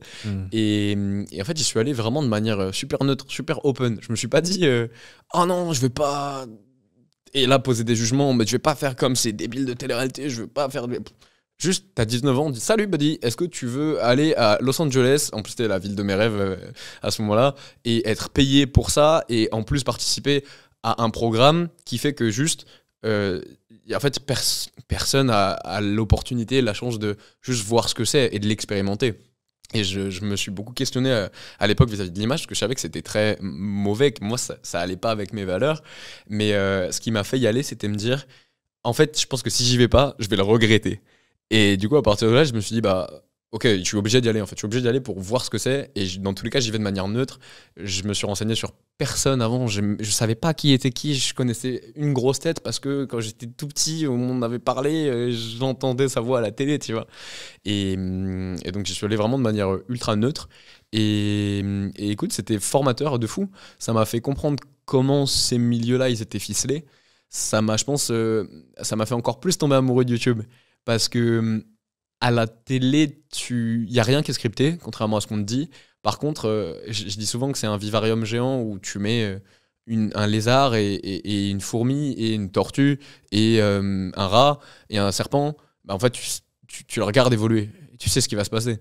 Et quand tu veux un peu accentuer un peu plus les comportements des animaux, tu mets juste le serpent et la souris ensemble dans un vivarium séparé et tu sais encore plus et encore plus vite ce qui va se passer. Et en fait, la prod, c'est ça. C'est juste des gens qui gèrent des vivariums en fonction de... ils mettent un peu des étiquettes, si tu veux, sur les personnages et après, ils les laissent interagir. Et tu vois, moi, je regardais le truc d'un point de vue psycho et ça me fascinait de voir à quel point les gens... on et off, c'était pas les mêmes. Ça me fascinait de voir à quel point il y avait plein de trucs, des scènes que j'ai vécues IRL, tu vois, genre j'ai tout le contexte. Bah c'est bizarre quand je fais l'épisode, il manque le début de la discussion, la fin et 2-3 mots au milieu qui changent tout. Et j'étais là en mode, waouh, vous êtes fort, tu vois. Ouais. Bravo, le storytelling, il est pas réel, mais il est bon, tu vois. Il est bien fait. Enfin, il est bien fait. Ouais. Moi, pour l'audimat. Pour l'audimat et pour ce qui pensait être bien pour l'audimat. Parce qu'au final, si ça a craché maintenant et si c'est fermé, s'il n'y en a plus, moi, c'est pour ce que j'ai toujours dit, mais c'est nul de mettre en avant les fausses histoires. Il y a des vraies histoires qui se passent. Pourquoi vous parlez pas de ça? Les gens, ils veulent pas que des dramas, tu vois. Et il y a plein de vrais trucs qui sont passés, des moments, tu vois, genre d'humains chaleureux, qui n'ont pas du tout été montrés. J'étais là, mais les gars, pour moi, ça c'était, en tant que réalisateur, ça c'était le moment à montrer, tu vois. C'était, genre, je sais pas, je suis tombé super amoureux amicalement de Sarah, de mes potes de l'époque.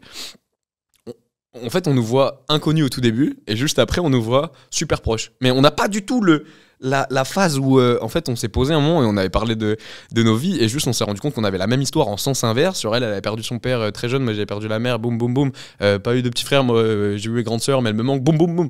Et en fait, on a lié de fou, et je me suis dit, à ce moment-là, je me suis dit, mais en fait, ils verront jamais plus fort que cette connexion-là à travers tous leurs faux dramas de couple, machin.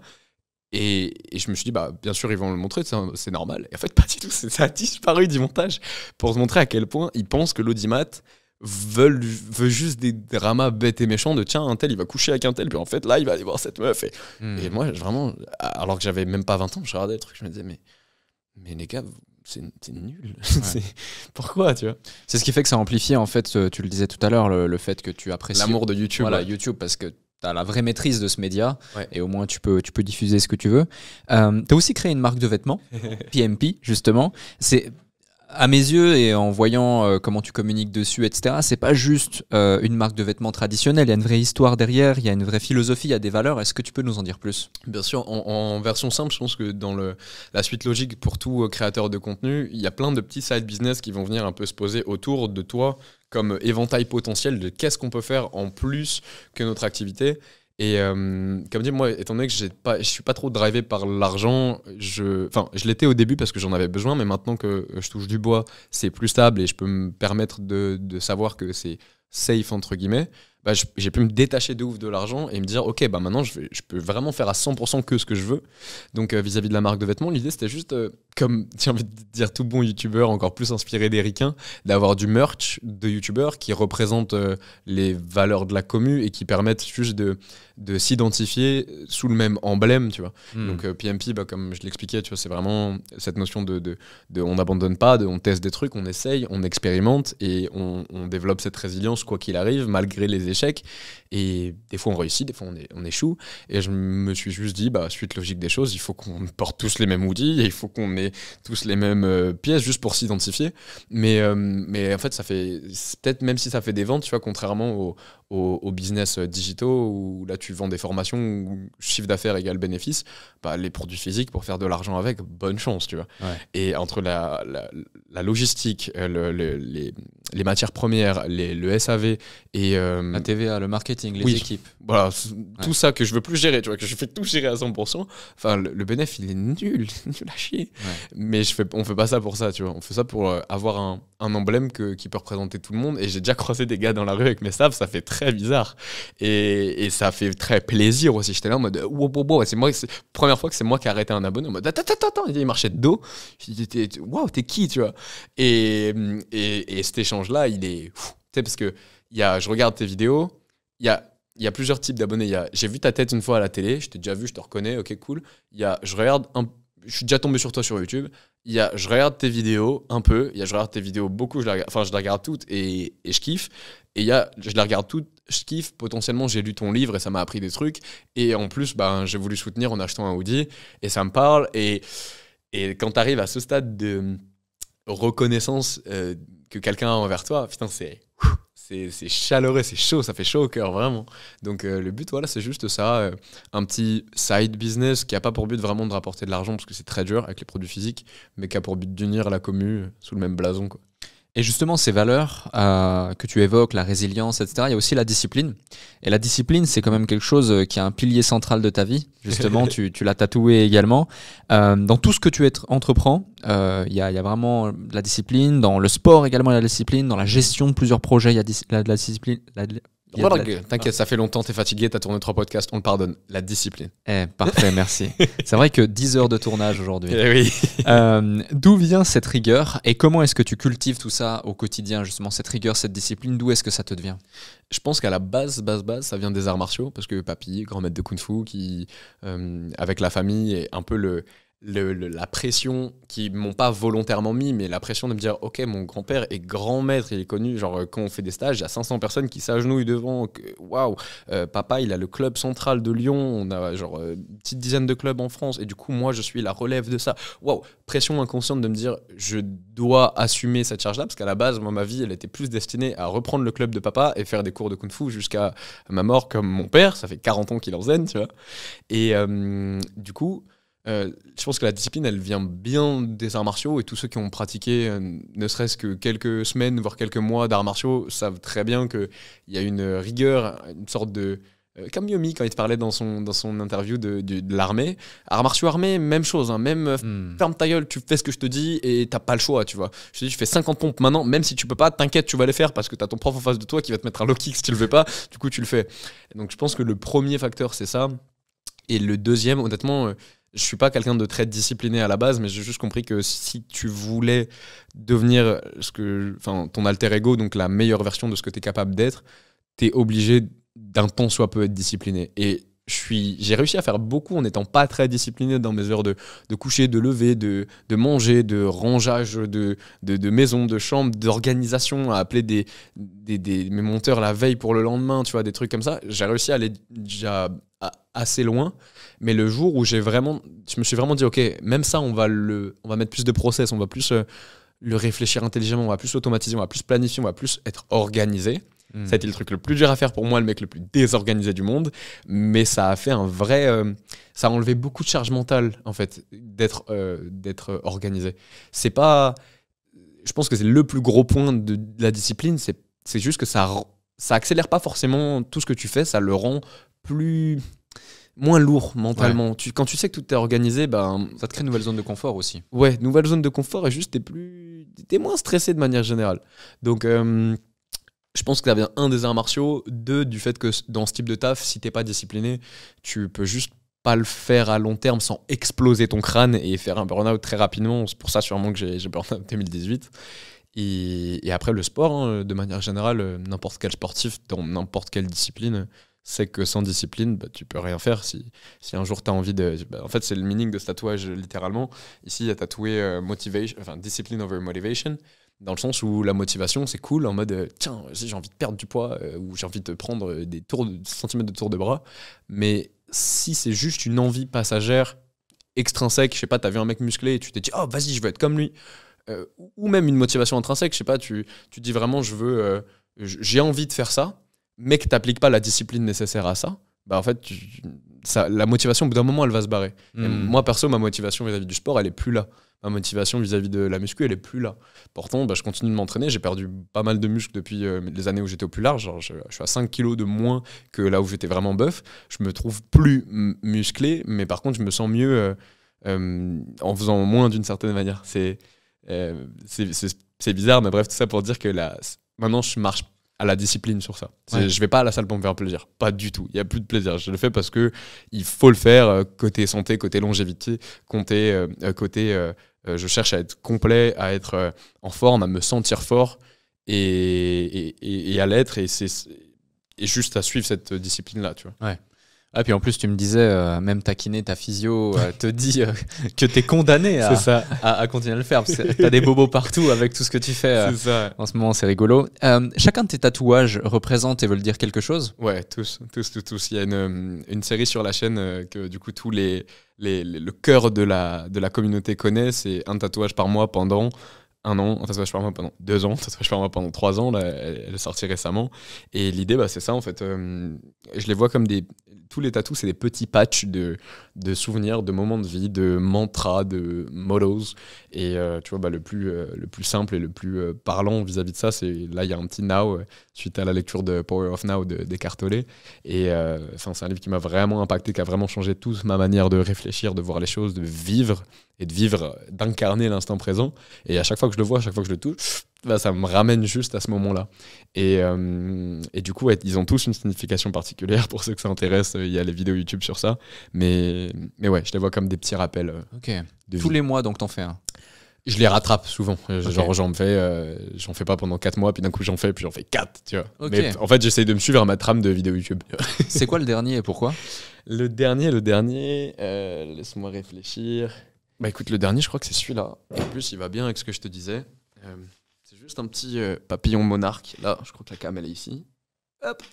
Et en fait, ce papillon, il symbolise juste l'évolution mentale que j'ai eue et plus... en fait, l'évolution au global. C'est pas le côté professionnel. J'ai atteint mon million, je suis devenu papillon. C'est plus... j'ai l'impression et j'ai le ressenti pur d'avoir été ma petite chenille. J'ai fait ma vie, j'ai fait mes erreurs et tout. J'ai essayé de devenir un papillon en me collant des ailes et essayer de voler. Je me suis cassé la gueule. Je pensais être un papillon en ce moment-là. Ça n'a pas marché et tout. Et en fait, la phase qui m'a fait devenir le vrai moi, ça a été cette phase de cocon. Donc, les alchimistes, ils te parleraient de cette phase sombre où tu regardes inward, tu te mets en mode introspectif. Et à la suite de toutes les phases de cocon, vient l'évolution. Et récemment, Bali a beaucoup accentué ça. Et je pense que quand tu es sur cette île, tu le sens aussi. C'est fort, tu vois. Tout ce que tu vis à Bali, tout est amplifié. Les rencontres, ça va plus vite. Les discussions, les connexions, juste... tout va plus vite et depuis Bali, j'ai eu un avant Tristan et un après Tristan qui a peut-être été suite à l'expérience, tu vois, Breathwork dont je te parlais au début et du coup voilà, petite symbolique du papillon pour l'évolution. Magnifique, merci pour ce partage. Et un autre point aussi, c'est que dans toutes tes vidéos PMP, tu te donnes des défis qui semblent parfois complètement dingues ou insurmontables. Est-ce qu'il y a des moments où tu te dis bon, ça c'est quand même chaud, c'est un truc de ouf ou... Tout le temps. Comment voilà, et c'est parfait, je voulais cette réponse. Et à ce moment-là, quand tu te dis waouh, chaud, comment tu réagis psychologiquement et qu'est-ce qui fait que tu vas te dire ok, peu importe, je vais le faire? Parce qu'aujourd'hui, il y a énormément de gens qui, si tu veux, ont conscience de leur potentiel, de leurs envies, de leurs ambitions, de leurs talents, de leurs compétences, mais n'osent pas se lancer, n'osent pas faire les choses, que ce soit dans le domaine du salariat comme de l'entrepreneuriat, de la créativité, peu importe. Et pourtant, toi, à chaque vidéo, tu ressens ça, mais tu vas outre ces peurs et tu avances et tu le fais. Je pense juste vraiment que tout le monde peut le faire. On a tous la réponse, c'est super cheesy ce que je veux dire, mais on a tous la réponse en nous à toutes les questions qu'on se pose. Juste, faut s'écouter suffisamment, juste, faut marcher avec le cœur et pas le cerveau. Et faut, tu vois, quand tu dois aller à la salle, mais que tu te dis, ah là, je suis un peu fatigué et tout. Non, tu dois faire ça, donc tu vas le faire. Ouais. Et je pense que le fait de mettre la pression, de le partager avec la commu, quand je dis un truc, je dis, les gars, je vais grimper le Mont Blanc en 48 heures. J'ai jamais fait d'alpinisme, mais j'ai un cardio éclaté. Ça y est, je l'ai dit, j'ai booké le truc et même si ça va être super dur, je me suis mis j'ai la pression de la commu, j'ai la pression de la vidéo, j'ai envie de me prouver à moi-même que j'en suis capable et je m'estime suffisamment pour savoir, pour me challenger, tu vois. Et j'ai pas peur de me challenger parce que j'ai pas peur d'échouer. Et je pense que ça, c'est sûrement ce qui empêche beaucoup de gens. Parce que mentalité française où on te dit attends, surtout rate pas tes études, surtout redouble pas, surtout ouvre pas une boîte, non. Donc je pense qu'une fois que t'es ok avec le fait d'échouer, une fois que t'acceptes d'échouer, en fait t'as quoi à perdre, tu vois. Et je pense que c'est vraiment ça, parce qu'à chaque vidéo, je dis mais non, je veux pas. Rien que la dernière, tu vois, les 24 heures pour le... Enfin même pas, c'était 3 heures on avait la piste, tu vois, donc 3 heures pour passer d'un mec qui sait pas conduire une moto, qui sait pas passer une première, à lever une 125, enfin... Et j'ai des millions de questions, mais vas-y, le mec qui dit que c'est à peu près faisable si je fais partie du top, vas-y, on va faire partie du top d'apprentissage sur ça et on va fermer sa gueule, tu vois. Et au pire, on échouera, on tombera et c'est tout. Ouais. Et je pense que quand tu développes cette mentalité de YOLO, tu vois, et on s'en fout, et au pire, on échoue, et ben c'est tout, tu vois. Comment tu réagis lorsque tu échoues typiquement dans un PMP où ça va pas se passer comme prévu, où tu vas échouer, où tu vas pas forcément aboutir au résultat exact final que tu attendais? Comment tu réagis? Est-ce que tu vis vraiment ça comme étant un échec et limite tu te dis je peux pas publier la vidéo? Au début, ouais. Voilà. Et maintenant, comment tu le vis? Au début, c'était vraiment ça. Et il y a plein de vidéos qui sont pas sorties parce que j'ai pas réussi à faire le truc. Et je me suis dit, en fait, cette vidéo, elle n'apporte pas de valeur. En oubliant le fait, en ne sachant pas, en n'étant pas conscient du fait que la valeur, elle vient pas forcément du fait que tu réussis à atteindre l'objectif que tu t'étais fixé. Et maintenant, le seul truc que je me dis, c'est que je veux que la vidéo elle soit réelle. Donc si je réussis pas à faire un truc, exemple concret, je m'étais fixé l'objectif de traverser une falaise sur un fil en highline, un fil de 2,5 cm, donc vraiment ton petit doigt là d'épaisseur. Et je me suis dit, bah tiens, je vais traverser une falaise sur 50 mètres. Et en fait, j'avais vraiment aucune idée d'à quel point c'était irréalisable. Mais on y va, on book tout avec la meuf, on est là-bas avec la championne. Et là, je me rends compte qu'un jour, 2 jours, 3 jours, je réussis toujours pas à ne serait-ce que tenir le cul en équilibre sur le fil. Et après, l'étape d'après, c'était de se lever en équilibre sur le fil. Donc, ça fait tout bouger sur une sangle qui est aussi longue. Et aussi, sans parler du fait que tu es suspendu à 200 mètres de hauteur, tu vois le vide, ça te fait remettre ta vie en question. Et au final, bah, on avait une semaine de tournage, je me suis juste rendu compte que c'était juste pas physiquement faisable, tu vois, de le faire. Donc, au lieu de cancel la vidéo et dire, bon, c'est de la merde, j'arrête tout. J'ai juste partagé la vraie expérience en mode yo les gars, je voulais faire ça, vous avez vu, j'étais hype et tout, hein. J'étais chaud au début, mais en fait, la vie m'a montré qu'il va me falloir plus de temps. On n'a pas autant de temps pour le tournage. Donc, je vais devoir réduire mes expectations, mes attentes. Et au lieu de chercher à traverser la falaise, ça va juste être objectif. On va déjà réussir à se lever. Et peut-être que ce sera un premier épisode. Et boum, tu vois, potentiellement un deuxième épisode avec plus de temps, plus de travail. On enchaîne sur ça. Et je pense que c'est une belle métaphore un peu de la vie en général. En mode, c'est pas parce que tu n'arrives pas à atteindre le palier d'objectifs que tu t'es fixé qu'il faut give up tout le projet. Peut-être qu'il faut juste réduire un petit peu l'attente que tu as vis-à-vis de ça et lâche pas. Tu sais, tu as déjà commencé, tu as déjà investi de l'énergie, tu as déjà investi du temps. Donc viens, lâche pas maintenant. Juste, tant pis, tu feras un peu moins, tu auras un peu moins, tu vois. Ouais, complètement. Et finalement, on en revient à la même chose. C'est pas uniquement la ligne d'arrivée qui compte, c'est aussi tout le chemin. Et dans tout ce chemin, tu vas apprendre énormément de choses qui vont te rendre plus fort, qui vont te permettre d'aboutir plus facilement et plus rapidement à d'autres objectifs par la suite. Et il y a beaucoup de gens qui, justement, notamment à cause de cette génération où il faut toujours être parfait, montrer que de belles choses, à cause des réseaux sociaux encore plus, et le regard des autres, ils ne prennent pas conscience de ça. Ils préfèrent ne montrer que ce qu'il y a de parfait. Bien sûr, mais parce qu'on les forge aussi à être comme ça. On pense au début que les réseaux, c'est ça. Et moi, vraiment, il m'a fallu, par exemple, 4 ans avant de comprendre que je pouvais être le vrai moi, tu vois. Et il y a certaines personnes, il en aura fallu peut-être 5, 6, 10, d'autres plus rapidement. Mais en fait, il y a toujours un moment où psychologiquement, c'est le mécanisme de défense de l'humain d'avoir un persona, donc d'avoir un masque social en fonction des situations. Et moi, avant de conscientiser ça, il m'a fallu vraiment beaucoup de temps. Et je pense qu'il y a des personnes qui juste, dans leur vie en général, vont garder un persona sur plein d'aspects. Mais perso, je veux plus produire en ayant un masque, tu vois. Donc, un peu comme toi, j'ai choisi la strat. Tu vois, si tu regardes la croissance de la chaîne, elle est linéaire, un peu plus exponentielle que linéaire, mais elle reste linéaire, tu vois. Et parce qu'on maintient cette strat, et ma strat, c'est de rester moi-même. Donc forcément, tu vois, quand je coche les cases, j'en reviens tout à l'heure, ma case, c'est de me respecter moi et continuer sur le contenu qui me plaît. Et du coup, naturellement, la croissance, elle va être comme ça, au lieu de si j'enlève la case me respecter et que je mets la case je vais chercher la viralité, potentiellement avoir une courbe comme ça. Mais par contre, moi, être pas bien de ce que je produis. Et à l'époque, j'avais ce feeling-là quand je pouvais pas regarder une vidéo YouTube, mes vidéos avec quelqu'un. Genre, là, tu mettais ma vidéo, je t'aurais coupé l'écran, j'aurais été trop mal à l'aise. Là, avec plaisir, on regarde une de mes vidéos parce que en fait, je te montre un moment de ma vie, tu vois. À l'époque, j'avais l'impression de regarder un mec qui mettait un masque et c'était pas moi. Je disais, putain, mais ça me dérange, tu vois. C'est intéressant parce que je pense que tout créateur de contenu à un moment donné fait face à ce genre de problématiques. Tu sais, lorsque l'on s'était vu à Bali par exemple, j'étais en plein dans cette phase où j'avais arrêté complètement les réseaux sociaux. J'ai fait presque 1 an de coupure complète de réseaux, de création de contenu et de publication. Alors moi en l'occurrence c'est pas mon métier, c'est juste un asset supplémentaire à certaines de mes boîtes. Tu le fais bien pour un mec dont c'est pas le métier quand même, bâtard. J'essaye de faire correctement les choses. Pour en revenir à tout ça, il y a beaucoup de gens qui aspirent à avoir plus de discipline dans leur vie, mais qui luttent réellement pour y parvenir. Quels conseils pratiques tu donnerais justement à quelqu'un qui cherche à développer une meilleure discipline, tant dans le sport que dans la vie en général ou même dans ses projets? Très bonne question, toujours que des bonnes questions chez le Déclic. Je pense que la discipline, elle vient d'une vraie phase d'introspection. En fait, tu peux pas. À la base, j'étais coach sportif, j'avais des clients en physique et en ligne, et je me suis rendu compte que les seuls qui réussissaient à maintenir les résultats qu'ils voulaient, genre perte de poids, prise de muscle, c'était les gens qui étaient intrinsèquement motivés, en plus qui avaient réussi à développer la routine, les habitudes qui sont devenues ancrées et dont ils peuvent plus se passer, et souvent qui venaient d'un déclic qui était lié à ils étaient au plus bas.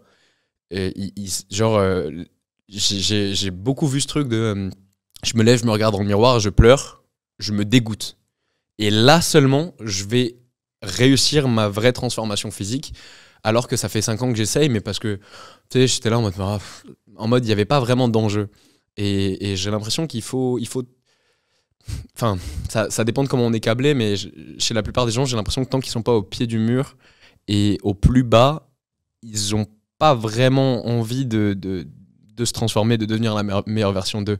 C'est vrai que c'est très trendy sur les réseaux, on dit souvent sur les trends d'American Fitness, en mode dès que tu vois un mec s'entraîner fort, dans les commentaires, tu peux être sûr que tu verras qui l'a blessé, who hurt him. Parce que tous les mecs savent qu'à la suite d'une rupture, bah, le premier truc que tu fais, au début, tu te mets en boule dans ton lit et t'es en PLS, et après, tu vas à la salle pousser de la fonte parce que t'as besoin d'extérioriser, t'as besoin de prendre confiance en toi, et la plupart des gros bodybuilders, tu vois, ils le sont devenus pour plein d'autres raisons. Mais au même stade que Bruce Lee s'est fait casser la gueule quand il avait 13 ans, c'est pour ça qu'il s'est mis dans les arts martiaux. Il faut un déclic en fait, et tout le nom du podcast. Donc je pense que tant mieux pour ceux qui vont réussir à se créer des habitudes sans être au plus bas de leur vie, mais j'ai quand même l'impression que le truc le plus là où t'es vraiment forcé à prendre une décision, c'est quand t'as plus le choix, tu vois. Mais sinon, pour ceux qui veulent juste développer leur discipline, en fait, du sport, potentiellement des sports où on vous laisse un peu pas trop le choix, un peu bête et méchant, tu vois, allez à l'armée, faites des arts martiaux, et ça va vous l'inculquer de manière externe, mais maintenant, moi, c'est une discipline qui me dérange dans le sens où j'ai du mal à assumer tu peux pas entendre, j'ai trop du mal avec l'autorité pas justifiée, tu vois, donc ça a été bien les arts martiaux pour la développer, mais maintenant j'ai du mal à retourner en cours et à me faire gueuler dessus par un mec dont en plus, parce que j'ai les formations, je sais que là l'exo que tu me fais faire, frérot, tu veux juste me faire souffrir, tu vois. Et donc voilà, tu vois, il y a un peu une dissonance dans mon cerveau. C'est bien parce que je sais ce que tu es en train de m'apprendre, mais je sais que c'est pas non plus le truc le plus optimal pour moi, et du coup ça me fait un peu chier, tu vois. Ouais, complètement. C'est super intéressant, et je reviens sur un autre sujet qui est extrêmement important pour celles et ceux qui nous écoutent. Aujourd'hui, les barrières à l'entrée pour créer du contenu ne sont plus du tout les mêmes, que ce soit l'accessibilité à certains outils, l'accessibilité même à l'IA, ou typiquement avant créer des vidéos YouTube versus maintenant créer des TikTok et devenir viral. Bref, peu importe. En revanche, un des outils qu'ils n'ont pas forcément, c'est une sorte de fil de protection. Et on en a parlé rapidement. Tu arrives vraiment à faire la part des choses et avoir du recul, notamment sur les haters ou le cyberharcèlement ou des choses comme ça. On a évoqué comment toi tu le perçois et comment tu as fait pour justement faire la part des choses là-dessus. Quels seraient les différents conseils que tu donnerais à quelqu'un qui crée déjà du contenu ou veut créer du contenu, quelles que soient ses motivations, qu'elles soient pour son professionnel ou son personnel ou tout simplement une passion, mais qui dispose des armes pour lui permettre de se protéger et d'être plus fort face justement à ce type de choses, que ce soit juste de la haine gratuite, du cyberharcèlement ou des messages, des critiques, le regard des autres, et qu'il le vivrait très mal. Ça fait partie du process, et quoi n'importe qui se lance va se le manger à plus ou moins grande échelle. Donc faut accepter, faut Tu me demandais tout à l'heure les enseignements de cette phase de drama. Ici, j'ai tatoué un Let it hurt, then let it go, dans le sens où la plupart des gens, ils veulent pas souffrir, ils veulent pas être blessés. Et tu sais, j'entends très souvent ça pour faire le parallèle en mode, tiens, je veux oublier mon ex. Tu peux pas oublier, tu peux pas, t'as mal. Tu peux pas oublier la blessure, ce que tu ressens là. Tu peux juste l'accepter. Et c'est super cheesy à dire, mais à partir du moment où tu acceptes ça, tu acceptes ce que ça vient faire résonner chez toi, ben là seulement tu peux commencer à vraiment bosser dessus et potentiellement le digérer. Et du coup, je dirais qu'il faut être juste OK avec ça. Il faut en avoir conscience. Ça va arriver, tôt ou tard, à plus ou moins grande échelle. Et ça va peut-être faire le filtre de tiens, est-ce que tu es fait pour finalement faire du contenu sur les réseaux? Parce que, comme dit, il y a des gens, je suis très content qu'ils soient pas sur les réseaux parce que, genre, émotionnellement un peu instable, tu peux vite. Il y a eu plein de suicides en fait, dus au cyberharcèlement, tu vois, de gamines qui commencent TikTok et qui s'attendent pas à se manger tout ça. Et du coup, c'est triste, mais tu vois, ça fait le tri, mais c'est violent. Et si on peut éviter ça, c'est cool. Donc j'ai envie de dire, vaut mieux que ça monte progressivement et que tu commences à te manger 1, 2, 3, 4, 5 petits messages, plutôt que tu perces, tu fais tes premiers TikTok qui deviennent viraux et là, tu te manges tu te manges une quantité qui est énorme. Donc, accepter ça et ensuite se créer son propre bouclier, mais dans le sens, pas un persona bouclier, un filtre. Non, en fait, juste se renforcer soi de l'intérieur. Okay. En mode, maintenant, tirez-moi dessus, genre, je prends les balles, aucun problème. À l'époque, j'avais besoin d'avoir mon persona qui prenait les balles, tu vois. Maintenant, vas-y, tire-moi dessus. En fait, je sais que je suis capable de supporter ton jugement et celui de toute ta famille et celui de tout ton immeuble et celui de toute ta ville parce que je sais qui je suis. Donc, à partir du moment où tu te connais toi-même, t'as plus trop de problèmes avec. En fait, c'est seulement quand t'es insecure et quand il y a un peu une. Comment dire, quand il y a une brèche dans ta bulle, on va dire, et c'est seulement quand t'as une brèche qu'on peut s'y infiltrer et te faire mal de l'intérieur. Donc, il suffit que t'aies un peu pas trop confiance en toi et qu'on vienne appuyer sur un truc physique en mode frérot, t'as un gros nez ou un grand front. Moi, c'était ça à l'époque. Ça peut te détruire. Alors que si tu t'en bats les steaks, frérot, t'as un grand front. Ouais, t'es fou. Next, tu vois. Et en fait, l'idée, c'est juste d'être vraiment OK avec soi. Parce que les réseaux, l'avantage, c'est que, t'inquiète, ils vont tout pointer. Tout. Ton physique, ta meuf, ton entourage, ta famille. En ce moment, le gros drama US, Logan Paul, qui fait un combat de boxe ce soir, à l'heure où on diffuse, avec un mec qui s'en est pris personnellement à lui sur les réseaux en affichant sa meuf de fou. Mais là, c'est des dizaines de millions de vues, c'est worldwide. Et bref, du coup, il y a des procès pour harcèlement, tout ça. Mais en fait, c'est normal. Il faut juste être OK avec ça et juste, voilà. Moi, je dirais, le meilleur conseil, c'est travailler sur se connaître soi-même et savoir que les réseaux, ils vont être impardonnables. Après, là, on prend le pire des réseaux, mais il y aura toujours une petite portion qui va être impardonnable avec toi et je trouve ça bien. Je trouve que c'est un outil de développement personnel, les réseaux sociaux, dans le sens où ça va venir te titiller sur plein de trucs où t'es pas prêt. Et t'inquiète que les haters, des fois, ils vont dire des trucs ultra pas pertinents. Et puis des fois, il y a des trucs où ça va vraiment te faire travailler un truc à l'intérieur de toi et te faire devenir la meilleure version de toi. Donc en vrai, avec du recul, je trouve ça intéressant de dézoomer pour s'en servir un peu d'un outil de développement perso, quoi. Complètement. Finalement, utiliser ça pour avancer. Dernière question pour toi, ça fait presque 2 heures qu'on échange déjà. Ça papote, 1h45, 2 heures. On aurait pu rester des heures ensemble. Mais avant ça, si celles et ceux qui nous écoutent ont eu autant de plaisir à nous écouter que je n'ai eu à animer cet épisode, faites-le nous savoir avec un commentaire, un like, partagez la vidéo, 5 étoiles sur votre plateforme de podcast préférée si vous nous écoutez bien sûr sur le format audio. Et puis vous pourrez aller interagir aussi sur LinkedIn, là où je vais mettre en évidence le parcours de Tristan. Dernière question que je pose à chaque invité. Est-ce que tu pourrais nous partager un vrai déclic que tu n'as pas encore partagé dans cette interview et que peut-être tu n'as jamais partagé publiquement, qui a littéralement créé une transformation identitaire chez toi? Ça peut être sur le plan personnel comme sur le plan professionnel. Ça peut être une simple phrase, une citation, une situation, quelque chose de positif, quelque chose de négatif. Peu importe, tu as carte blanche pour le mot de la fin. J'ai eu plein de petites images qui ont pop quand tu m'as dit un vrai déclic, parce qu'il n'y a jamais un seul déclic dans une vie qui crée une évolution, mais il y a plein de petites stimulations qui forment un ensemble de déclics. Et, et en fait, du coup, quand je vois l'ensemble de déclics qu'il y a eu, je vois juste que c'est beaucoup de trucs douloureux. Et comme je te le disais tout à l'heure, en France, on n'a pas envie de souffrir, on n'a pas envie d'avoir mal, et souvent on cherche à éviter la blessure, on cherche à éviter ce qui fait mal. Mais la blessure dans la vie d'un sportif, c'est normal. Bruce Lee disait, au lieu de prier pour avoir une vie meilleure, prier pour avoir la force d'endurer une vie meilleure. Et j'aime beaucoup plus cette manière de voir les choses. Donc quand je vois le cercle, qui comprend tous les petits déclics qu'il y a eu dans ma vie, en dézoomant, là, j'intellectualise que ça a été que des événements douloureux, les déclics. Et quand on est en plein dedans dans l'événement douloureux, quand tu es en plein dans ta dépression, en plein dans ta rupture, en plein dans ta maladie, en plein dans ta perte financière, tout ce qui va venir te faire du mal, tu le vois pas parce que tu es en plein dedans. Mais tous ces événements-là, ils sont vraiment nécessaires. Et j'avais clôturé avec cette phrase sur le TEDx, ça résume aussi un peu ça récemment. J'avais dit... n'oubliez pas que vous avez grandi en développant les traits de caractère de ce qui aurait sauvé vos parents.